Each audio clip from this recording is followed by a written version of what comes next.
What's up everyone, how are you all? Today we are back with another amazing Naruto story. If you enjoy then please like, share and do comments. And also check the description box to original creator of this beautiful creation. After reading multiple stories involving this sort of scenario, I wanted to try my own hand at it. Meteor, a Naruto fairy tale crossover, is my favorite so far.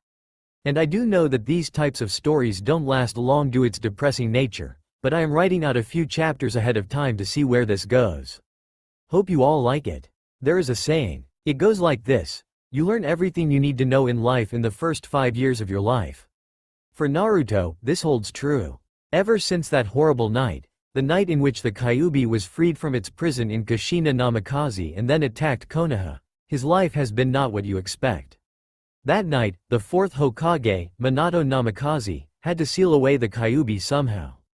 He would have done so by sealing the yang, or light side, of the Kyuubi into Naruto's sister, Kaoru, while sealing the other half of the Kyuubi into his brother Menma.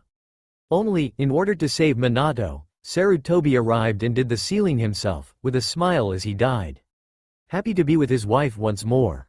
Even though Naruto was the oldest of the 3 triplets born to Minato Namikaze and Kushina Uzumaki, the poor blonde was seen as second best. Or in this case, third best in their opinion. They didn't even know that they were doing it and so didn't care.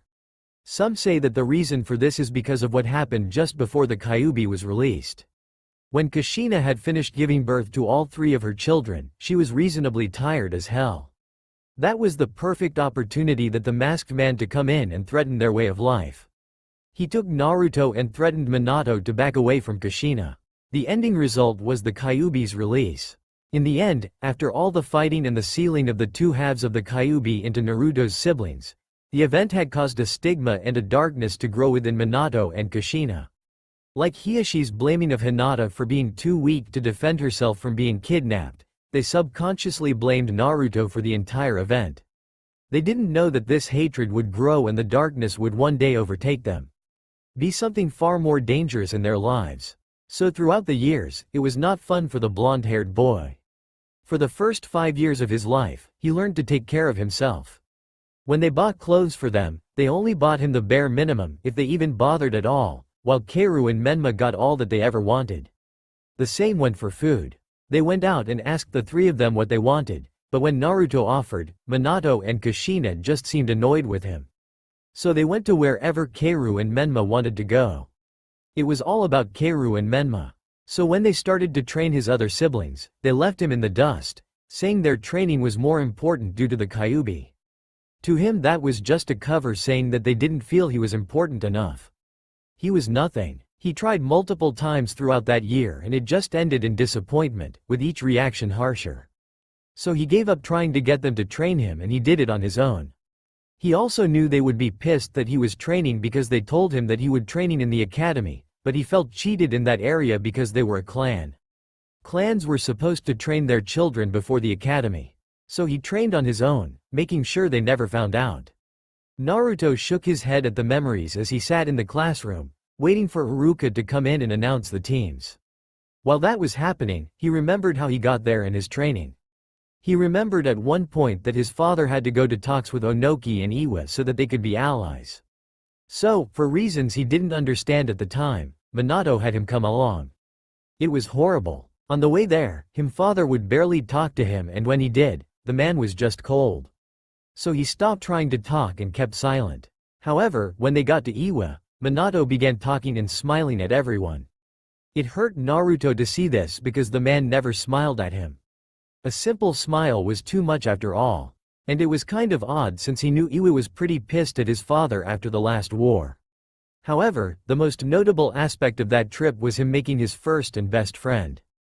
Flashback. Naruto was bored. He sat in a boring office while his father and the Tsuchikage talked about things that he didn't understand or just didn't care about.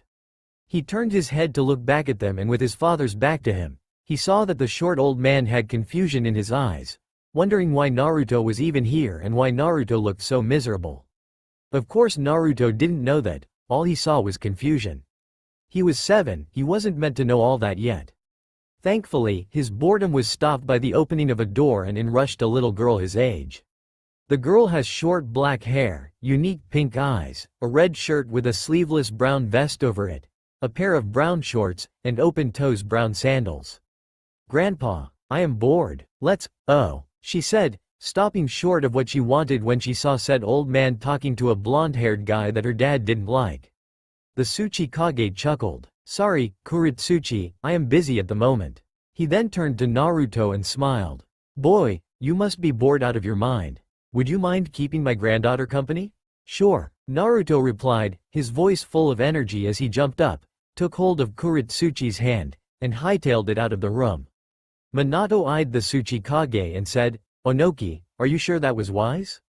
The old man shrugged. Why not? They're kids. It is not like if they don't get along that this alliance will break. Besides, your son looked bored, he said while noticing that Minato had a look of pure annoyance on his face, making him wonder why the man was so annoyed. Should he be happy that his son was happy? Then he had his answer. It was telltale, but he saw it like he did many years ago in his friend Roshi's family. At the mere mention of Naruto being happy, the color in Minato's eyes flashed red for just a second, but that was all Onoki needed. Poor kid, his family must be strongly affected by the hatred infection to be their sole target. I wonder who else it has affected. Do they even know what is happening to them? So your name is Kuritsuchi? Naruto asked, making the girl nod. Cool, I am Naruto. Nice to meet you, Naruto. Kuritsuchi replied with a smile as they slowed their pace and simply walked through the village. Get many to look their way. So what kind of fun do you guys have around here? Kuritsuchi smiled at that. She figured that they didn't have the same games as they did in Konoha, so that was to be expected. Well, we have a game called Boulder Rush that I usually play with either my dad or grandpa, but they are both busy right now. What about your other friends? Don't you play with them too? The young girl scowled at that. No, I am unapproachable, or something like that. Huh? Why? Because my grandpa is the Tsuchikage and people are afraid of offending me and by proxy him. Kuritsuchi said sadly. Naruto noticed her extensive vocabulary and chalked it up to who her family was. So, they should know it is obviously hurting you. Back home, I am the oldest son, the fourth Hokage, and people treat me normally. He said, but that was mostly because the people there have noticed how Naruto was treated by his own family, so they treated him like a normal person for his sake. Must be fun. Kuritsuchi pouted while wondering why it was different for Naruto. Meh, it's okay.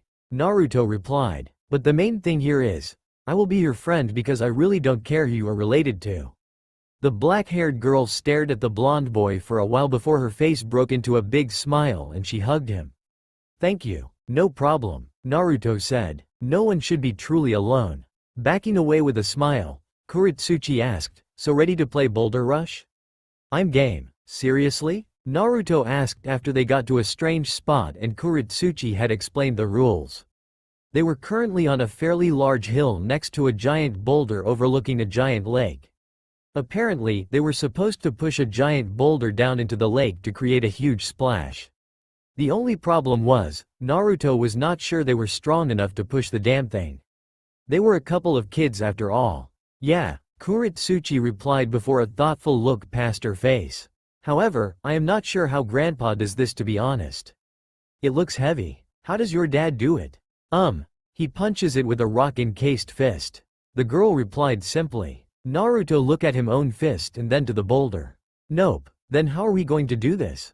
Kuritsuchi asked. Push it as hard as we can? The blonde offered. Fine with me. Kuritsuchi shrugged before rushing at the boulder and pushing with her whole body. Naruto shook his head before doing the same, the both of them going red in the face as they did so. Finally, their bodies gave out, however, due to the sweat on their bodies, they slipped along the boulder as they lost their footing. They landed in front of the huge boulder on top of each other. Thankfully, Naruto managed to land on top where he used his arms to stop his fall, with both of them on either side of Kuritsuchi's head. They just laid there staring at each other while catching their breath. Kuritsuchi had a small blush on her face due to their position and was about to say something when something happened. Crack! The two paled and looked back at the boulder, noticing that in their fall, they kicked a thick plank of wood keeping the boulder in place, and with it gone, the boulder was free to move. Only problem was, it was coming right at them. So helping the raven-haired girl up, The two ran down the slope and away from the boulder that was on their heels. "We're not going to make it," Kuretsuchi cried. "Like hell we're not." Naruto raged as they kept running. However, they soon came upon a problem. They were running out of land and quick due to the lake in front of them. Naruto silently cursed. He would have to reveal some of his chakra control training to survive this. Hopefully Kuretsuchi was not a blabbermouth. Slowing down just a bit, Naruto scooped Kuretsuchi up bridle style, added a constant flow of chakra to the soles of his feet, and ran along the water just as the boulder crashed into the water. However, even though he thought they were safe, he was wrong because the crash boulder had created a wave of water that was surging towards them.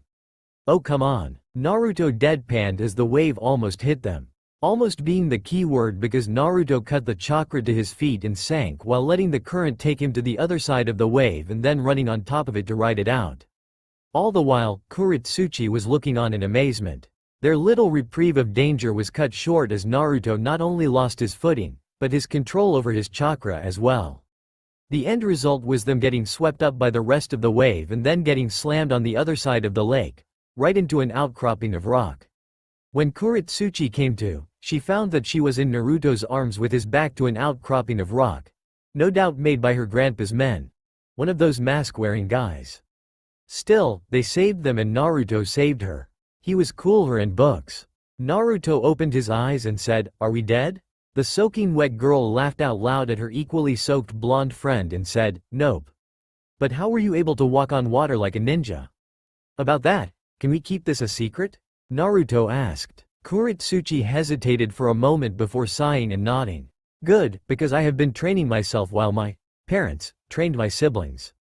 Come on, I'll tell you on the way back." The girl nodded. She followed her new friend back into town while her father's Anbu followed and listened in as well, curious about the boy.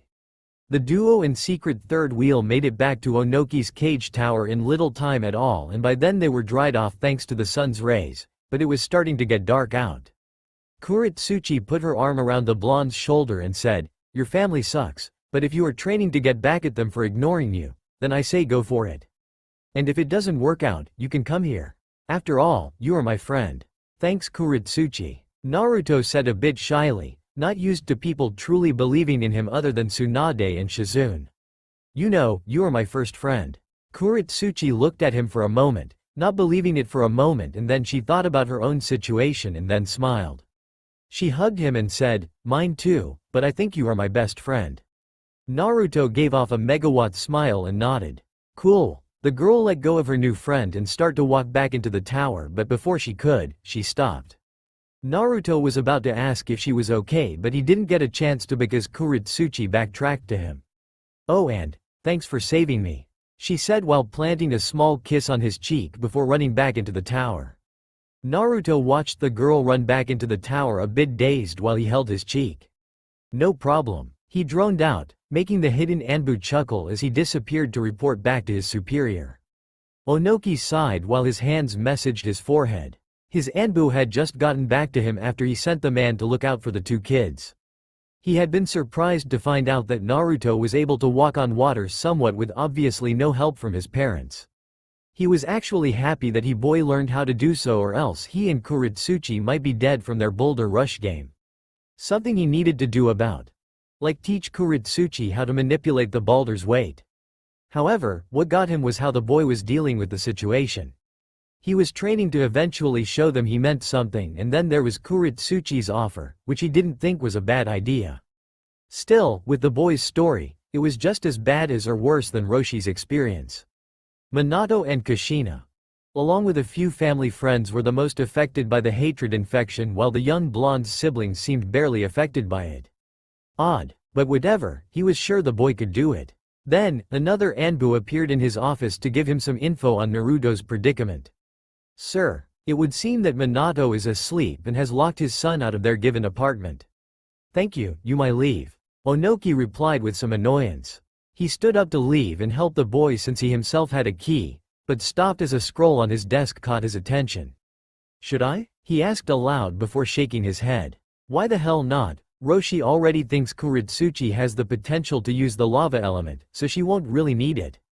Naruto sighed as he made his way to the roof of the apartment building that Onoki let him and his father use for the duration of their stay. However, like usual, his father had locked him out after a long day of work, not bothering to even care if Naruto was there or not. Figures. Naruto grumbled as he stared out around the village of Iwa in twilight. Something on your mind, boy? A familiar voice asked him from behind. Naruto wiped around to see old man Onoki floating a few inches off the ground. The blonde shook his head and said, "No, not really. Just wondering why my family is like it is." Onoki nodded. "When you do, you will have to face something dark. When that time comes, I feel that you will need all the power you can get." "What do you mean?" Naruto asked, not understanding. Onoki smiled as he handed Naruto a scroll. "You'll know when the time comes," he said as he floated back to his tower, but not before turning back to Naruto. "In the meantime, get some rest." Once he was gone, Naruto looked back at the scroll to see two things. One was a key, mostly likely to the apartment. The other was words on the scroll. Dust release. End flashback. Naruto smiled at the memory. Onoki and Kuritsuchi truly believed in him, and that was good enough for him. And thankfully, him and Kuritsuchi still kept in touch with letters they sent each other every month. Despite the distance, they really were best friends. Turning his head, he looked at his reflection as he still waited for his teacher to show up. Must be preparing himself for a goodbye speech. He does like to talk, he thought. Naruto was currently wearing the usual open-toe sandals for ninja, but they were white. His pants were jeans that were bleached white as well. He had on an orange t-shirt with a white unzipped white hooded jacket over it. On the back was his special kanji that the higher-level ninja and a few civilians knew the true meaning of. It was the kanji for chaos. It was his secret to keep until the time was right. A tap on his shoulder brought him out of his musings. The blonde looked to see 3 out of 5 of his only friends in the academy. Shino, Shikamaru, and Choji. While Choji was clueless most of the time on Naruto's plan, Shino and Shikamaru had picked up on Naruto's plan. They also felt for him because of his situation. Shikamaru found that Naruto was a challenge for him and found out Naruto's plan right off the bat, thinking it was ingenious. The blonde could have left at any moment that he wanted, yet he stayed in the village to piss off his family, and eventually show them what he could do. Now what the blonde could do was something not even he knew. He was still trying to figure that one out. Shino figured it out as well but did not become friends for that reason. Despite hating his brother and sister for the Kyuubi, among other reasons, Naruto did not hate Shino right off the bat because of his bugs like most people did. The blonde had accepted him because he thought the Bug Clan was cool. Choji was a friend of Shikamaru and that was main reason he became friends with Naruto. The big-boned boy knew the blonde was hiding something but he didn't mind the boy, even if he could be as broody as an Uchiha at times when in the presence of his family. At other times, he was just a goof and it pissed off his parents visibly that he didn't take much seriously. Naruto's other 2 friends at their own desks across the room. There was Kiba and Akamaru. Kiba was a brash kid like him and with the others, they would often cause a little panic with their skipping school and other such pranks. Kiba hadn't really figured out Naruto's situation and really didn't care. Kiba was friends with him just because. Thankfully, it seemed that his mother had figured it out and encouraged the friendship. Finally was Sasuke Uchiha, which was a surprise since Naruto thought that most of the Uchiha were all stuck up, even after a certain incident. But Sasuke was a friendly guy and often looked up to his brother since Itachi was the new clan leader. A tiring job, yes, but he made time for his brother when he could. Sasuke was surprisingly the second best in class and he was okay and at the same time not okay with it. Sasuke was not really pushing for Rookie of the Year, but he just did not get along with Naruto's brother, Menma, and so they were always at each other's throats. Thankfully, he didn't have a problem with Naruto. "Who do you think will be on your team?" Choji asked while munching on his ever-present bag of chips. "I would prefer it to be any one of you since we all passed." Naruto said. Yes, he passed, but he made it so that he did just barely. Still, this was all just a front.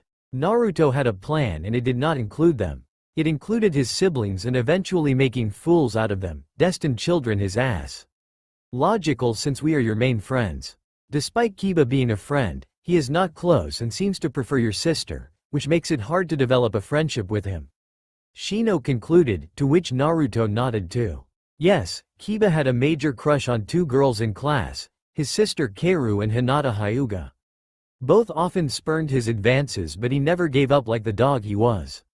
Still, Naruto thought Kaoru and Kiba made a good couple.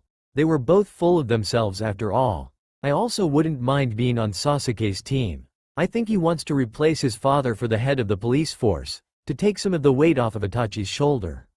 Noble, Shino replied. Yeah, I would have thought Sasuke's personality would have darkened when his father died in that incident. Choji said. Lucky for us, he didn't. Shikamaru drawled out. I am good with you guys as well, but if I am correct, the Hokage will try and remake the Ino Shika Cho team. Logical, since your fathers are one to the best teams. Shino replied with a nod. Then, Iruka finally came in. That man had always been on Naruto's side. He always rooted for Naruto and often took him to Ichiraku's. He was basically a father to the boy, or a big brother. However, most of the other low-level ninja of the village viewed Naruto as a lost cause and just didn't care for the boy, yet the higher-ranking ninja saw the boy's situation and had a high amount of respect for him for not leaving, but the downside of this was that they lost respect for the Hokage and the rest of his family. Yet they did not let it show much. Okay class. This is the last time we will see each other for a while, and I am proud to be your teacher. Thank you, Iruka said as he began his speech. When he was finally done, he got to the teams. Most of them were not of note until he got to Team 7.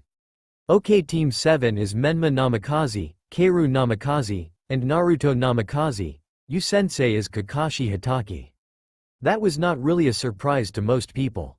Since Menma was Rookie of the Year and Kaoru was the top kunoichi, it was expected that they would be on a team together along with whoever was the dead last, and in this case it was Naruto. All of Naruto's friends, however, cringed. They knew of Naruto's dislike for his own family, along with a family friend that seemed to not care either way, and now he would be spending more time with them. That had to suck. Sasuke shook his head and gave Naruto a nod of good luck to his friend, hoping that Naruto survived his family. Still, it was what Naruto had planned. On the outside, his knuckles were white, showing his friends that he was not happy, but that was mostly for the name, Namikaze. He hated that name since he felt he wasn't even part of the family. On the inside, he was laughing evilly. One step closer to making fools out of his family. Next we have Team 8. Hinata Hyuga, Shino Aburame, and Kiba Inuzuka. Your sensei is Kurenai Yuhi. Iruka continued, and only seeing a sad look on Hinata's face and a brash one on Kiba's, he went on to the next team. Team 9 is still in circulation from last year, so we have Team 10. Ino Yamanaka, Shikamaru Nara, and Choji Akamichi. Your sensei is Suma Sarutobi. He paused when Shikamaru drawled out a lazy, called it, and then continued. Team 11 is Sasuke Uchiha, Sakura Haruno, and Sai. Your sensei is Itachi Uchiha. That last one made everyone raise an eyebrow. Iruka saw and expect this, so he explained. Sasuke, your brother wishes to teach you despite being the clan head and all that entails. However, your mother is capable to leading the clan as well since she is a clan heir as well. So Itachi is working in shifts with your mother on that front. Iruka paused for a moment and said, Sai, while not being in this class, will be at your team meeting. As for who he is, well, he is part of Danzo's route, and Hokage-sama is giving that man another chance by integrating one of his younger subordinates back into the ninja force. Sort of like an experiment of sorts. Sasuke raised an eyebrow at this and then shrugged, not really caring anymore. He was more interested in learning under his brother. Sakura on the other hand was more wary of her new teammate, having heard some things about root from her dad. Your senseis will be here to pick you up in a few minutes. See you later. With that, Iruka left the room just as most of the sensei came for their students. Some happy about being teachers and students while others just didn't give a damn. However, as predicted, Kakashi was not there. He would be late, so Naruto leaned back and put his feet on the desk while observing his teammates. First was Kaoru. She was flame-haired, to put it simply. Most of her hair was blonde with the tips being red. She wore red ninja sandals, skin-tight black pants, and a red shirt that seemed to be skin-tight as well. It hid not much to the imagination of her developing figure. C-cup breasts and all. She also had 2 curved blades on her back. Kaoru was loud. To a lot of people she could be mean and then cute to some. She tried helping Naruto by yelling at him, and when that didn't work, she was really nice and cute. It was odd and irritating at that same time, and it gave Naruto a headache. He would call her a tsundere if that was the word for it, but he was not sure. Naruto was also clueless to her feelings towards him due to his own dislike for his family. He often thought that since she was the only one not to ignore and hate him, he felt that she was playing some sort of game and therefore didn't trust her. Then there was Menma. He had red hair with black tips. Many thought it was badass. Naruto thought it made him look like an ass.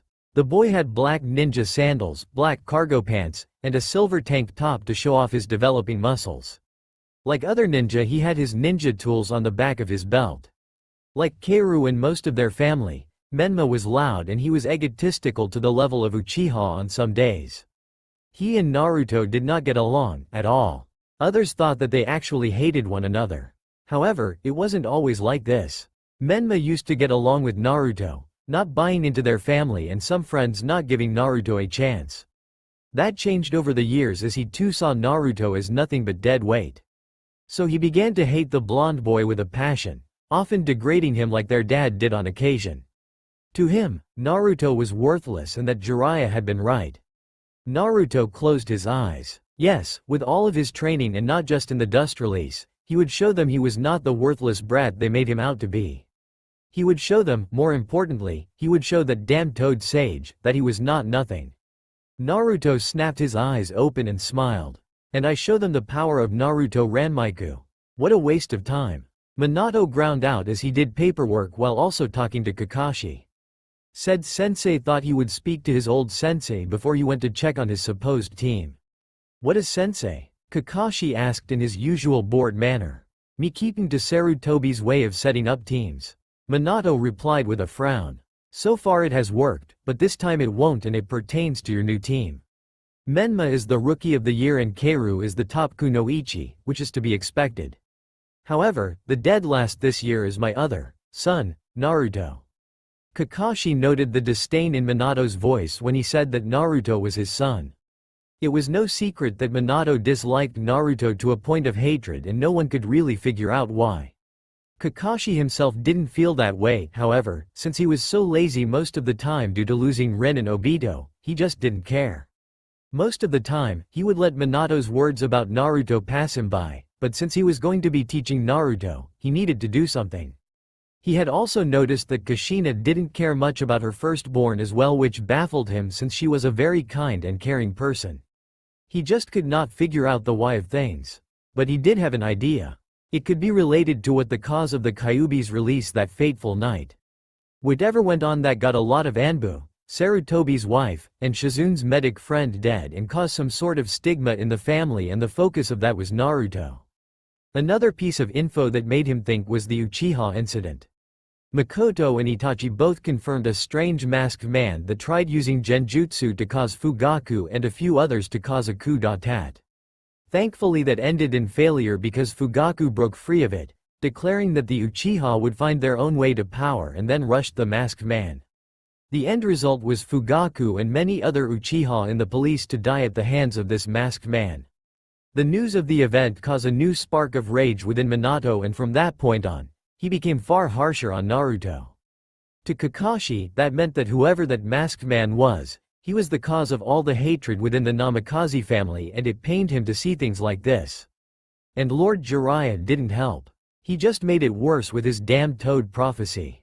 Something that Kakashi didn't really believe because Jiraiya had said on numerous occasions how senile the old toad was. No, he would make his own opinions of Naruto now that he was his teacher, and maybe he could help the boy. Don't be too judgmental, sensei. Under my tutelage, he may just surprise you. Fei. Minato growled out. No offense Kakashi, but I doubt you can salvage anything from a worthless piece of trash like him.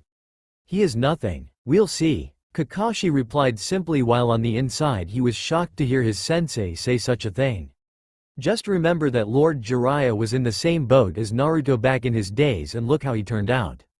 Minato still wasn't convinced. But Naruto is not Jiraiya sensei.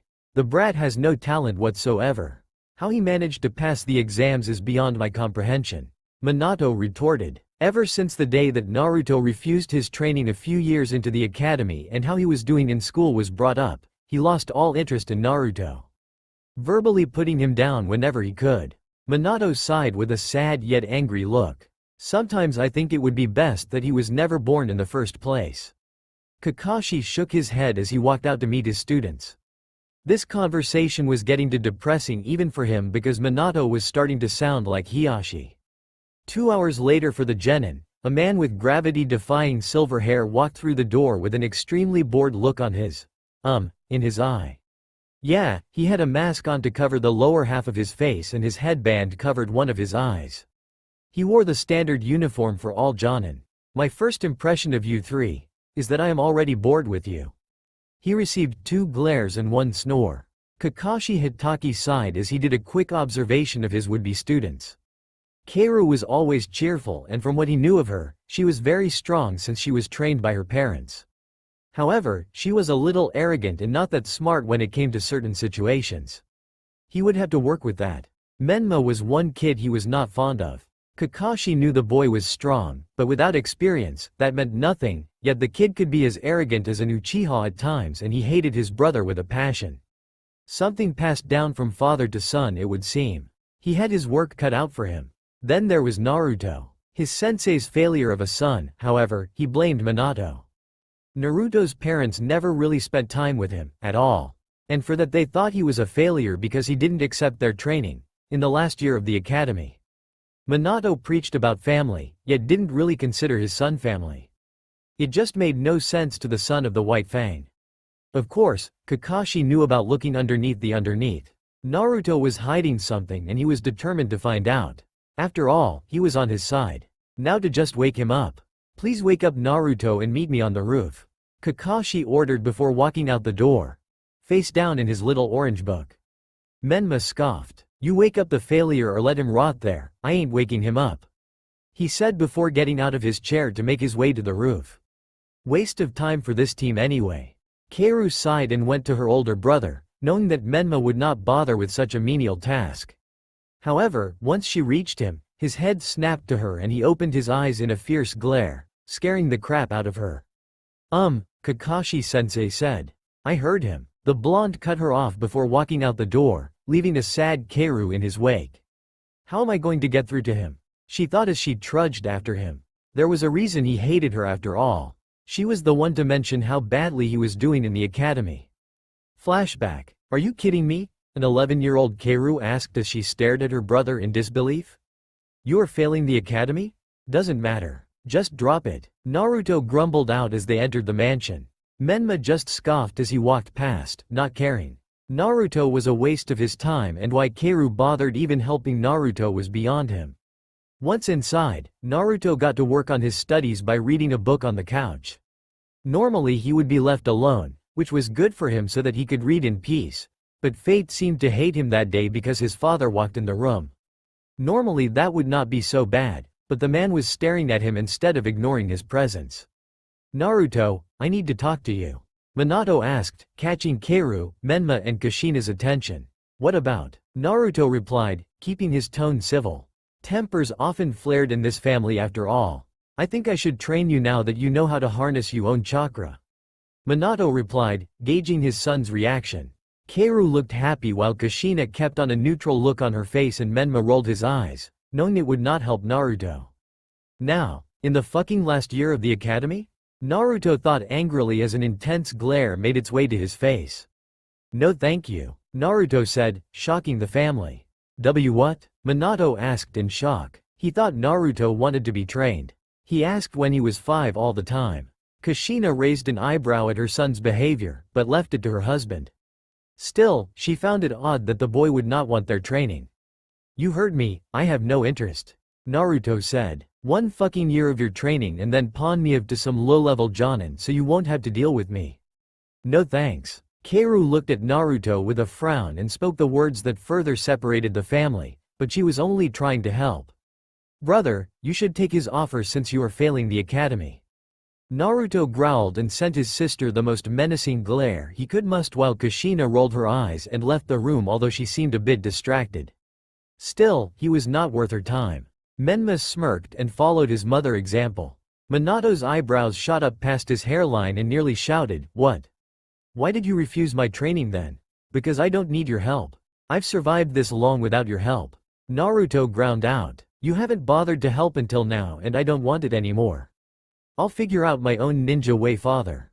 He then got up from the couch and walked out the door, slamming as he left. It was not like he actually lived there or anything. Naruto never noticed the look of pure rage on Minato's face, nor Keiru's extremely hurt look. Then again, he really didn't care. Flashback end. "I was just trying to help back then," she thought sadly. Still, she would not give up despite her friends telling her to give up, on both trying to regain Naruto's trust and his affections. She loved him a lot and wanted to be with him, no matter what Jiraiya said about him. To her, he was not nothing. She didn't even care if others thought her feelings for him were weird. Ino and Sakura had tried to convince her that Naruto was a lost cause and to give up on her feelings for him, but that ended in disaster for them. Even Hinata told her to give up, but she knew that girl's game. Hinata liked Naruto as well and she would not lose to her. She was so into her own thoughts that she didn't even notice that she was the last one to the roof and already sitting down in between her brothers. She noticed that Menma was sitting on a step that led to the edge of the roof and he looked a little pissed, probably for being on a team with his brother. And Naruto was leaning against the railing on the roof while having a bored look on his face. Kakashi cleared his throat and began. "Well, now that we are all here," a pause for the group to look at Keiru, who just looked annoyed at being singled out. "We can begin. First I want to tell you that you may think you are genin, but you are not yet. So, tomorrow, we will have a test of sorts to see if you have what it takes to truly be genin and be on my team. But before that, let's get to know each other. Why don't you go first?" Keiru suggested. Kakashi eyed her with a bored look. "Fine, my name is Kakashi Hitaki. My likes, my dislikes. I have hobbies. My dream for the future is none of your concern." All we learned was his name, which we already knew. The new genin mentally shouted in annoyance. "Since you opened your big mouth about all of this, you go first, Flamehead," Kakashi ordered. Keiru pouted cutely with her cheeks puffed out before she relented. "My name is Keiru Namikaze. I like my family and heaps of ramen. I also like to train and hang out with my friends.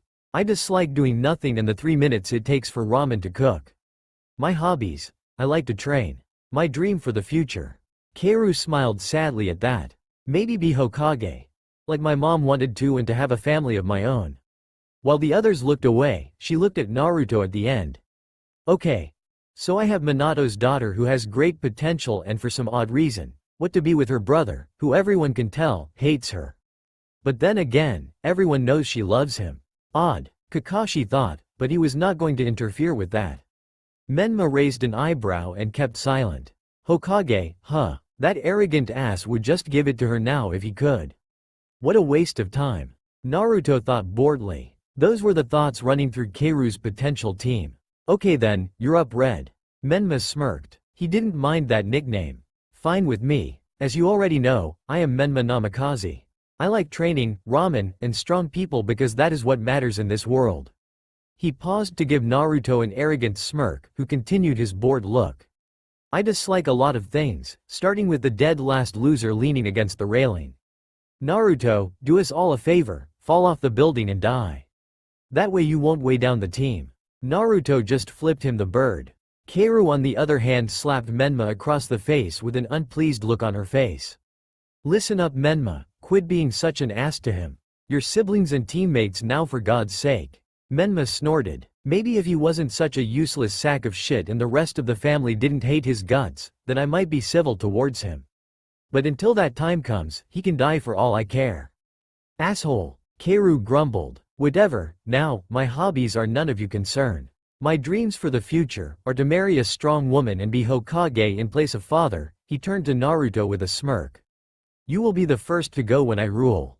Again, the blonde just stared at the boy like he was an idiot before going back to not caring. Used to all the verbal put-downs by his own family. Oh god, he is worse than I thought. I need to whip this kid into shape. He needs to learn boundaries, among other things. Kakashi thought while shaking his head. Apparently Menma took to Minato's style of family a little too much. "Arrogant asshole. We're family, we are not supposed to act like this." Keiru thought angrily. Great, two arrogant prodigies. Why do I have the most rotten luck in the world? Last is you little ball of shine. Kakashi said, referring to Naruto, who gave him a deadpanned look. My name is Naruto. There is not a whole lot I like, but I do like ramen and being lazy. There are a lot of things I hate. My hobbies include just lazing the day away, like Inara. Naruto looked thoughtful for a moment and then said, for my dreams, I guess it doesn't matter. I won't last long anyway, being a failure. After all, I am nothing. He said, ending it with a creepy smile that sent shivers down their spines. Sigh, this kid is something else. They really did a number on you, but I see through that facade. You are hiding something big. Just what is it? Fei, loser. At least you accepted you fate. Oh Naruto. I love you with all my heart. Why are you like this? Keiru obliviously thought before she opened her mouth. Don't worry Naruto. I'll protect you. Great. Naruto replied sarcastically while rolling his eyes, my death has been prolonged today. That made Keiru look at him sadly, but then she put on a determined look. She just saw this as another challenge. That's a promise of a lifetime. Keiru declared, earning an annoyed look from her brothers. Menma didn't bother saying anything though because she would just ignore it or lose her temper on him like their mom did to certain people. Kakashi just sweat dropped at the whole scene, silently cursing his old teacher for this extremely dysfunctional team. Okay, let's meet at Training Ground 7 tomorrow at 7. And remember, this test has a 66.6% failure rate. Oh, and it would be best just to not eat any breakfast, unless you want to throw up. Later. With that, Kakashi went up in smoke. Fine, let's just go home. Menma stated as he and Keiru got up to go home. Keiru was the one to notice that Naruto was not going in the same direction as them. Naruto, where are you going? Away, was the short reply. Forget him Keiru, it is not like he actually welcome at home. Menma stated, making Keiru sigh in exasperation. Naruto arrived to one of his favorite spots in the village despite his family being there occasionally. That would be Ichiraku's ramen stand of course. Hey Naruto, your usual? Tucci asked with a smirk, knowing all of the orders by heart for Naruto and his siblings. That would be great, thanks. Naruto replied as he noticed that Ayame was not there. So where is Ayame? Tucci smiled and said, out delivering orders, if you stay long enough, you'll probably see her, hey. Thanks. Naruto replied. Ayame was a special girl that Naruto often saw as a sister, however, she would often flirt with him, but despite that, he thought she was a better sister than the one he had. Soon, his order arrived and he started chowing down. However, his mind was not on the great gift that was ramen. No, it was on a subject he often reflected upon. That day when Jiraiya came to deliver the so-called prophecy that drove the spike between him and his so-called family further in. Flashback. A 7-year-old Naruto was walking to his father's office to annoy him like he usually did just to show the man that he was still there. After all, the man loved to ignore him since they got back from Iwa. When he got there, he noticed that the door was cracked open and there was someone talking. So being the curious kid he was, he stayed on the outside of the room and listened in. From the crack, he saw his whole family was in there along with a man that just showed his eye, Tsunade, Shizune, and a tall white-haired man. It was the white-haired man that was speaking. I have gathered you all because I have received a prophecy from the Grand Toad Sage. Jiraiya stated. Really? What is it? Kushina asked. Jiraiya seemed to pause there, as if thinking about something. It goes like this. 2 children from powerful parents will decide the fate of the world. They will be its destruction or its salvation. I believe that these 2 children are Menma and Keiru. Minato smiled brightly at this. So what should we do? Simple. Up their training. Focus solely on them. Jiraiya stated. That is no problem, we already do. Kushina replied simply. What about Naruto? Tsunade asked a bit peeved with Kushina and Minato since they admitted that they obviously didn't train Naruto. Jiraiya scoffed. What about the brat? He is useless, I say just forget about him. In this situation, he is nothing. Huh, why would you say that Uncle Jiraiya? Asked a younger Menma, a bit angry with the man. Jiraiya smiled at the young boy as he crouched down to his eye level. Because Menma, you and Keiru are the only thing that matters. Your brother is useless trash with no talent. When he becomes a genin, then you will have to protect him if you want, but if he gets to Chunin it will be a miracle. Just accept it. Menma turned away from the man with a sad look, but his mind had been made up then and there. Kaoru on the other hand just glared at the white-haired man, not believing the bullshit that came out of his mouth for 1 second.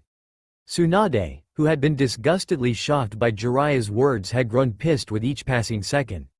Looking at Minato and Kushina to see that they were just accepting Jiraiya's hurtful words was just sickening. Naruto was their son. Then there was Kakashi, who was just taking everything in with a bored look like he didn't even care. What the hell is wrong with you people? Tsunade raged, making Shizune jump, but she understood where Tsunade was coming from.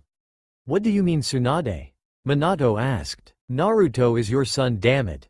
Tsunade shouted. How can you just treat him this way? That boy is nothing, Tsunade. Minato stated, but Tsunade notices the darkening of the man's eyes and the quick flash of red. Minato gained a sad look. He is such a disappointment. Sometimes I think it would have been best if he had never been born or had died in his hands that night. How can you think like that? Tsunade raged. You haven't even trained or spent time with him, damn it. And why should we? Kushina growled, displaying the same reaction with the eyes, but also something else as well. She held her head for a second and looked distracted. Jiraiya took notice of this and widened his eyes in fear for some reason before he narrowing them. However, he did nothing to stop her, which confused Tsunade. He is not part of this family. Tsunade lost at them. This is utter bullshit and you know it, Kushina. She screamed before turning to leave. And where are you going? Minato asked, his eyes narrowed. Back to the hospital. Tsunade snarled. Since none of you give a shit about one of your own, it is up to me to make sure he stays alive. At least I care for him. Come on, Shizune. Tsunade then ripped the door open and walked out into the hallway. However, she noticed a small blonde boy running further down the hall and out of sight. That sight put more rage into her system as she turned back to the room. To me, you are the worthless ones, so don't expect me to help you out. She never heard Kushina break the silence as she ran off to check on Naruto. Kushina held her head some more and whispered helplessly, "No, it is not like that." She paused and her voice became darker. He is connected to that man. While showing no reaction, Jiraiya was very creeped out and sweating on the inside. Naruto. Tsunade called out as she found him crying at the entrance to the tower. The look she received was heartbreaking and it made her want to cry alongside him. Instead, she crouched down and hugged him alongside Shizune. Why do they hate me? Naruto cried. I've done nothing to them. I don't know, Naruto, I really don't. Tsunade said as she held back a sob of her own. But, I won't let anything happen to you. Me and Shizune may not have a lot of time thanks to our jobs, but we are there for you, and if you ever need help with ninja training, even medical training, just ask and we'll be there. Naruto calmed down after a while at that as he just held on to the two women. Okay, was all he really said, and they didn't know it, but something in him cracked that day. End flashback. Yes, ever since that day, he considered Tsunade more of a mother than Kushina and Shizune as a big sister. And true to their word, they had taught him all the medical knowledge he could ever want. He was a genius in his own right to the medical arts, and it showed. Everyone in the hospital knew what he could do. Still, sometimes he would scare them when he said it was no big deal, often saying in his own creepy way that he was nothing. Tsunade knew the meaning of that phrase and it hurt her every time he said it. A few minutes later, Naruto was walking home from the ramen stand when he noticed the square rock following him. Konohamaru. Rocks don't follow people around or are square. Right, like always, boss. The boy shouted as he let go of the transformation and coughed on the smoke. Naruto chuckled to himself. He knew the kid because Asuma introduced them and they have been good friends since. Also, somehow the brat managed to see past his charade. Boss, let's go prank some Chunin. Okay, Naruto said with a rare smile. Mom, I'm home, Kaoru shouted as she entered the mansion. Oh good, tell me, who did you get for a team? Kushina said, walking into the living room. Oh, I got Kakashi as a sensei. Kaoru stated, which made Kushina's eyebrow twitch in annoyance. Kakashi, while being known for being one of her husband's last living students, was also known for being very late, all the time. And the fact that he never passed a team, plus he was lazy as hell. Then there was the reading porn in public. That man just irritated her to no end. Then there is me, Menma, and Naruto. Kushina put a frown on her face. Two prodigies and the family failure? I get Menma, But why the hell did he put Naruto on the team? Kaoru heard the tone of disdain in her mother's voice. It was not the first time she talked about her own son like that, but for the first time, Kaoru was questioning why. Well, he is my brother for one, and I think father wants me and Menma to protect him. Kushina laughed at that. Oh, you are too nice, Kaoru-chan. One day you will be promoted and he will be left alone and probably die in the field, alone, like the worthless trash he is. Mom, Kaoru shouted in shock. How can you say that? Kushina looked miffed at her daughter's behavior but shrugged it off. I am only speaking the truth, honey, she said before walking off while holding her head as if in pain, never noticing the glare her daughter was sending her way. What is going on? Is this why brother is like the way he is? Menma was in his own room, having gotten home sooner than his sister, and he was fiercely and rapidly jabbing at a punching bag. He had an intense look on his face, but his mind was not on his task. I will not end up like that failure and have my own parents hate me. No, I will surpass them so much that they can't hate me. Yes, Menma had his own problems of paranoia to deal with. The next day, Naruto was the last to meet at Training Ground 7. He noticed that Menma glared at him like usual, but Kaoru seemed to be in deep thought. The blonde just shrugged it off, not really caring at all. A few minutes later, Kakashi arrived.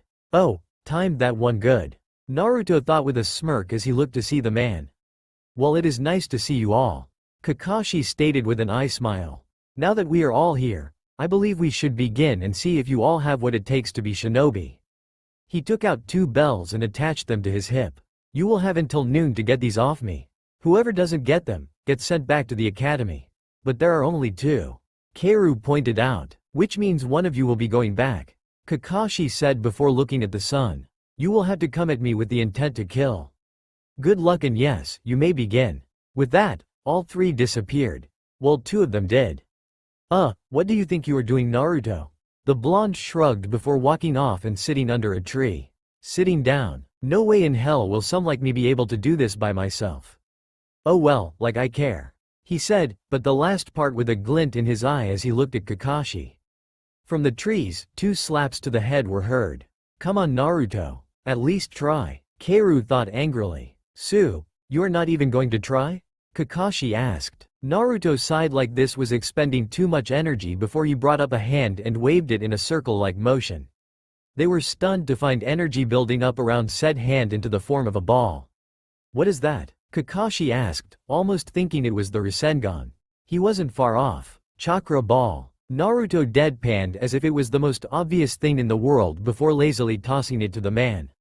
Of course Kakashi dodged it by leaning to the side, but the man was not expecting the results. As soon as the ball hit a tree, it exploded, taking out a good chunk of the tree and making it fall. So, this is the thing that could make you lucky enough to be Chunin. Menma thought as he remembered Jiraiya's words. The technique had promise and Menma was not sure how good it actually was. Awesome, I knew you had power to protect yourself, Kaoru thought happily. Question is, would mom and dad accept you for this? After all, they seem to be against you no matter what, and I can't figure out why. Just how did he make that? Kakashi thought with a wide eye. There, I tried, Naruto stated before leaning his head back and closing his eyes. He is hiding something, maybe I will find out during this escapade, Kakashi thought before shrugging outwardly, walking off, and disappearing. Soon the scarecrow-like man found Kaoru, and from what his old sensei told him, the girl was still really bad at genjutsu. But that was kind of expected for a Jinchuriki. However, she should be able to detect the illusions and dispel them. Still, he would have to do an emotionally shattering one to get past the girl. He just hoped she forgave him later on. First lesson, Genjutsu. Kaoru was almost hiding perfectly from Kakashi, or so she thought. She knew that the man was a Jonin, and while she was strong, she was barely a Genin, despite being a Jinchuriki. That's it, I had to have them help me in getting the bells. Teamwork. Duh. She was about to get up, but a wind started blowing and things changed. Kaoru, I found out the true test. Came Naruto's voice. You too? Kaoru asked before a smile crept on her lips. Her mother was wrong, he was not worthless. It's Tay. He started but was cut off by a 3-pronged kunai to the stomach, followed by their father appearing in a yellow flash and backhanding Naruto into a nearby tree. Dad? Kaoru asked in fear from his enraged face. On the outside of the genjutsu, Kakashi rose an eyebrow at that. What would he be doing in the hell viewing technique? You need to grow up, Keiru. Minato replied as Kushina appeared in the scene in full battle attire. Mom? Keiru asked in disbelief. Okay, now Kakashi was concerned. What was this girl seeing that had her parents in it? I told you before, honey, he is nothing but worthless trash. Something that needs to be put down. No, Keiru whispered, rooted in place as tears started falling from her face. Kushina ignored her. Menma, would you please be a dear and bring that failure over here? We are going to be helping your sister with her little problem. My pleasure, Menma said as he walked onto the scene and dragged Naruto to them before slamming his foot into Naruto's back to make sure he didn't escape. All with a cruel smile on his lips. What do you mean, mother?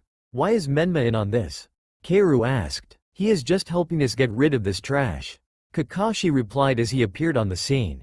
You too, sensei? Keiru asked, visibly shaking now on both sides of the genjutsu. Please don't. The real Kakashi was really starting to regret his genjutsu decision now. Her worst fear may be something very terrible. The illusion Kakashi took out a tanto and held it at Naruto's neck. From this point on, you will not have this worthless trash for a brother. He will be forgotten and you will become a great shinobi with the great Kyuubi no Kitsune inside you. No longer held down by your sick love, and be one of my 2 students. No, don't do it. He can be better. I'll help train him. No please. I love him. Don't kill him. She shouted both ways, scaring the crap out of the real Kakashi, but the fake was not even fazed. Not good enough. Once a failure, always a failure.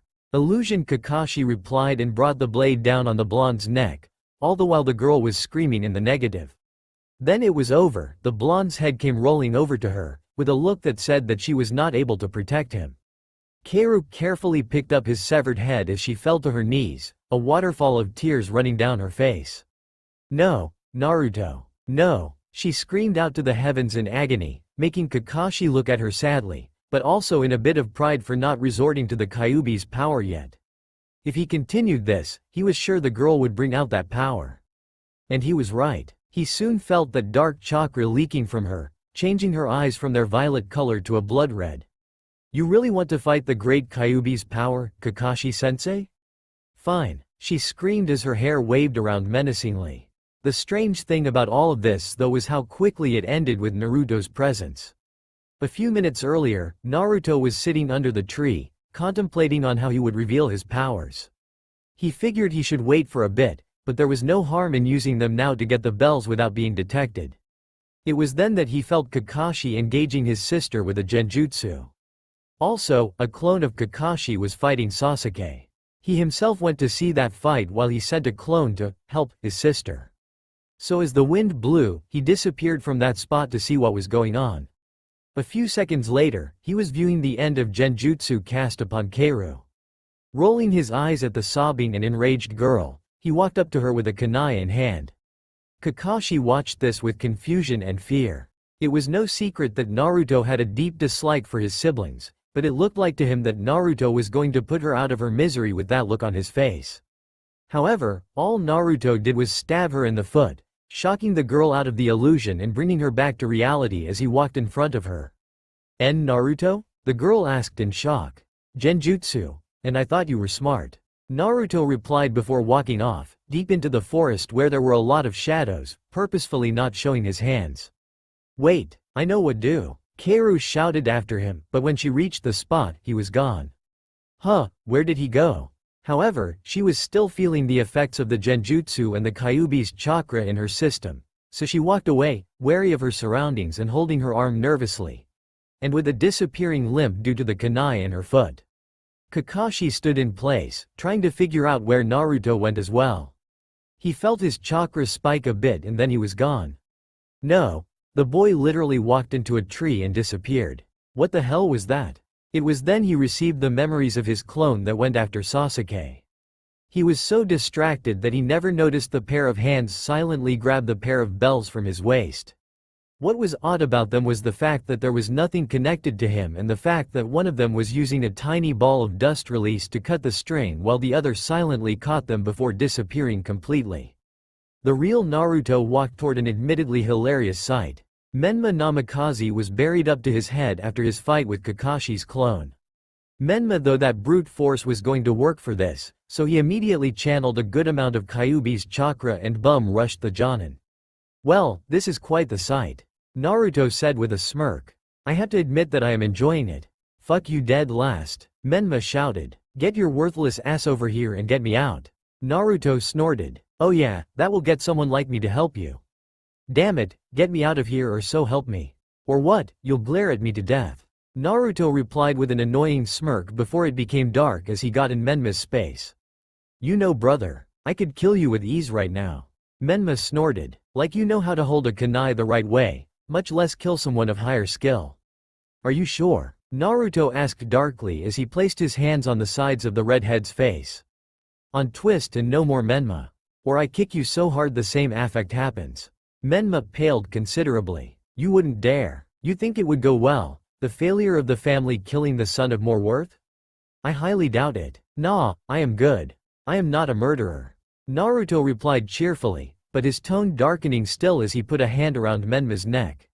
But I want you to remember this moment, my hand at your throat, ready to kill you. Remember that in this moment, I had the power. A pale Menma sneered at his brother. Is this why you came, to threaten me? Nope, Naruto replied, his cheerful demeanor returning as it cut all the tension in air, making Menma groan in annoyance. I was going to tell you the true meaning of this test, but seeing how you were acting, I highly doubt someone like you would willingly work with me. Oi, where are you going? Menma shouted once he saw that Naruto was walking back into the shadowed forest. Somewhere quiet, Naruto said with a smirk as he looked back at his buried brother out of the corner of his eye and then disappeared. The Namikaze blinked at that. It must be the heat because I just saw that dumbass walk into a tree and disappear. What the hell is going on? Noon came around sooner than they thought and the group found themselves sitting against some training posts with a disappointed Kakashi looking down on them. Keiru looked sad, Menma was scowling, and Naruto looked like he just didn't give shit. Well, it looks like you all failed. None of you even tried to grasp the concept I was trying to get through to you. I expected more. Oh, and what was it? Menma asked snidely, pissed that he was beaten by Kakashi and then mocked by his failure of a brother. Teamwork. All of you were supposed to come at me with everything you had to get these bells. He said, gesturing to the non-existent bells at his side, which made two of the three blink in confusion. Naruto barely even tried. Keiru got caught in my genjutsu, and Menma rushed me head-on without really thinking how a genin, Jinchuriki or not can beat a jonin. Fei, Jinchuriki are superior. Menma mumbled, Sensei, there are no bells on you. Keiru decided to speak out ignoring Menma for the moment. Kakashi's head whipped down so fast, they thought he broke his neck. Huh? How could I have lost them? Did I drop them somewhere? He asked as he frantically looked for them around and on his person. While that was entertaining the three, Naruto finally had enough and took out the bells, jingling them a bit to get everyone's attention. I get what you did with this test. Naruto began. You wanted us to fight each other to see who would get the bells, but also wanted us to work together to get them. The whole thing about only two of us being genin was total bullshit. Konoha is founded on teamwork and teams usually have 4 on them. You want only 3 though? Fine, those 2 can have the bells. Naruto then tossed the 2 bells to either side on him, knocking the 2 out of their shock. How the hell did you get them, Dobi? Menma asked. Naruto shrugged. He must have dropped them because I found them on the ground. Kakashi didn't believe that for one bit, but just outwardly went with it. Is that connected to that disappearing power he has? Keiru was smiling softly. So, you do have some skills. I never doubted you bro, but still, why hide them? Well, Kakashi said regaining his voice just as Naruto got up to leave. It would seem that with Naruto's last act, you 3 pass. Congratulations, we are now officially Team 7. Oh, and here are some words of advice. Those who abandon the rules are trash, but those who abandon their comrades are worse than trash. Meet me here tomorrow, same time. Great, we really are a team now. Menma grumbled before he took hold of the front of Naruto's shirt and got in his face. You better pull your weight bro, the team is already weakened just by your presence alone. And don't think I have forgot what you said to me. With that, he threw Naruto away and walked home. Keiru glared at Menma as he walked past with a self-serving smirk on his face. She shook her head and held out her hand to Naruto. Come on bro, get up. Naruto, however, growled and batted her hand away. I can take care of myself. I've already been doing that my whole life. Kaoru flinched at that, a reminder of how different their lives were. Ah, Naruto, can you stay behind? I need to speak with you. Kakashi said after observing the truly dysfunctional family. Something he would be seeing for the time being. The blonde nodded as Kaoru, albeit reluctantly, left to catch up with her other brother. What do you need, sensei? Naruto asked, a bit bored. Kakashi took on a serious look, despite the fact that most of it was covered. Naruto, I saw the technique you used. It is something I have never seen before. How did you make it? Naruto snorted. He should have known the Jonin saw him. Hey, I made it from my father's failure. One failure using another. Ironic. He said, confusing the silver-haired man. So he held up an arm with a smirk as a truly intricate seal appeared on it. Kakashi's eyes widened to epic proportions when he noticed that part of it had the Hiraishin seal in it. In truth, Minato, in his anger, tried to replicate the intangibility jutsu that the masked man had used on him. In the end, it failed and Minato cast it aside. Naruto found it and kept it. He didn't really know what to do with it until he was friends with Sasuke and Naruto asked if he knew anything about seals. Sasuke replied in the negative, but he did ask Itachi. When Itachi saw the seal and purpose for it, he was shocked, but he had a way to help Naruto. There was a jutsu in the Uchiha's vault that was similar to the Sharingan's Kamui. He gave it to Naruto hoping it would help. Plus it was kind of a sad thing to admit, but in recent times, no Uchiha could use it since they were not good with seals. Naruto worked his ass off to learn everything he knew about seals and thanks to his Uzumaki blood, it came easy to him after a while.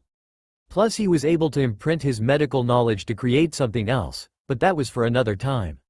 But it was true that Naruto learned all he could of the Hiraishin. Although he had to do so in secret, just like with all his training, including the Rasengan and a few spin-offs.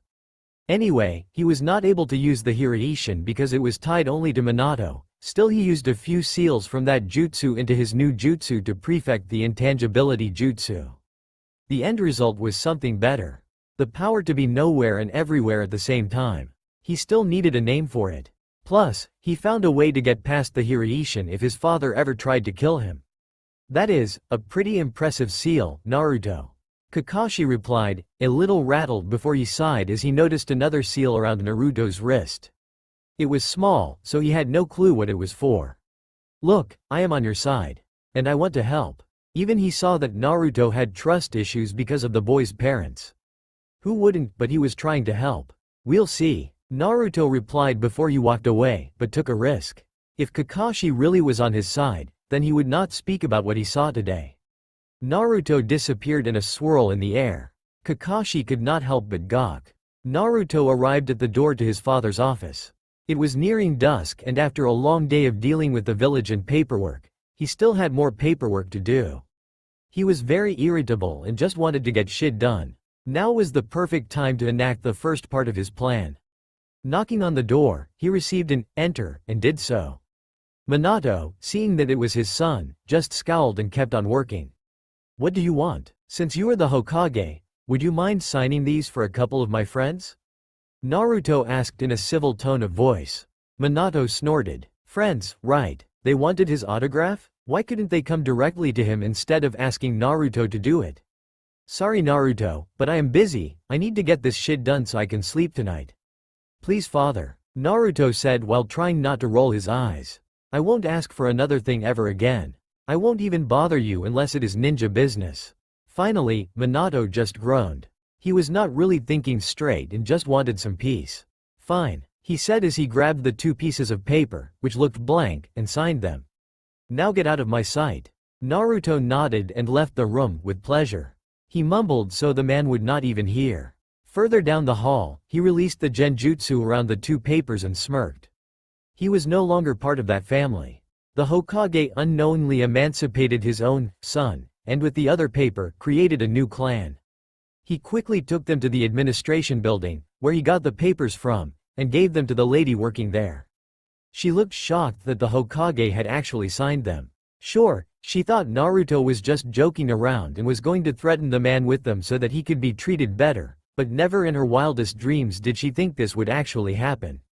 Sighing, she took the papers and filed them. She would have a talk with her clan head, Asuma, later on. Good luck, Naruto. Thank you, Naruto said politely with a bow before walking away with a dark smile. Naruto traveled through the seedy part of the village, walking along a path he had been doing for a year now. No one bothered him because the people there knew he could hold his own and kick their asses. They knew that Naruto was not the failure he made himself out to be to his parents. The blonde reached an apartment complex that with a large amount of money, he now owned. In reality, he had been saving up his allowance since he was little. He had wanted to get out, so he did. He took meager amounts of money from his parents' bank account, just small amounts so that his parents wouldn't get suspicious, and it worked.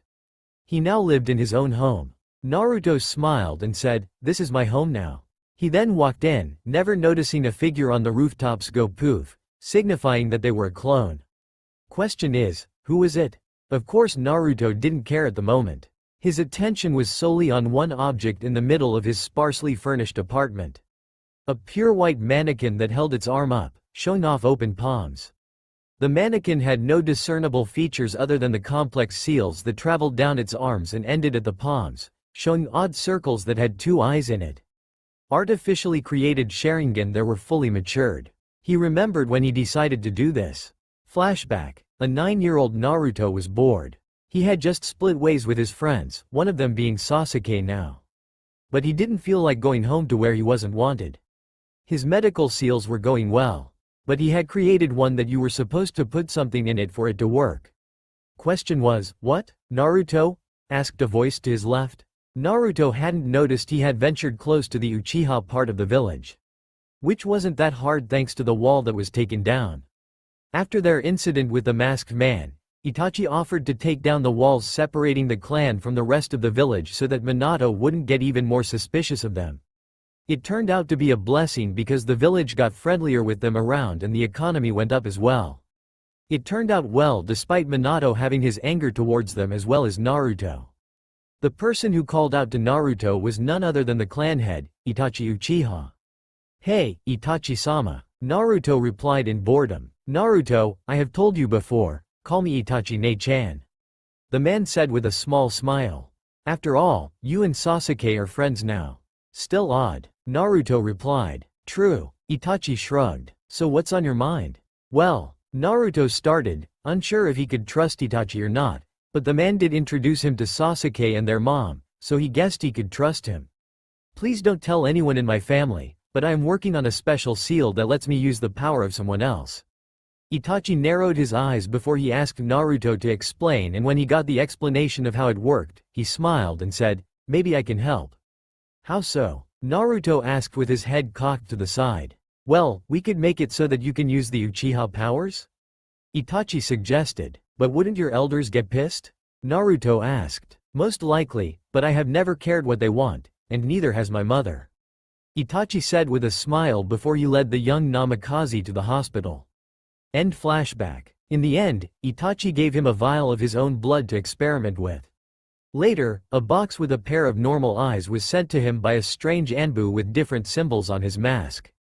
So Naruto just shrugged it off by inject both Itachi's DNA and his own DNA into the eyes, creating a pair of Sharingan ready for him to use, which he used for his new medical seals that he could turn on and off at will.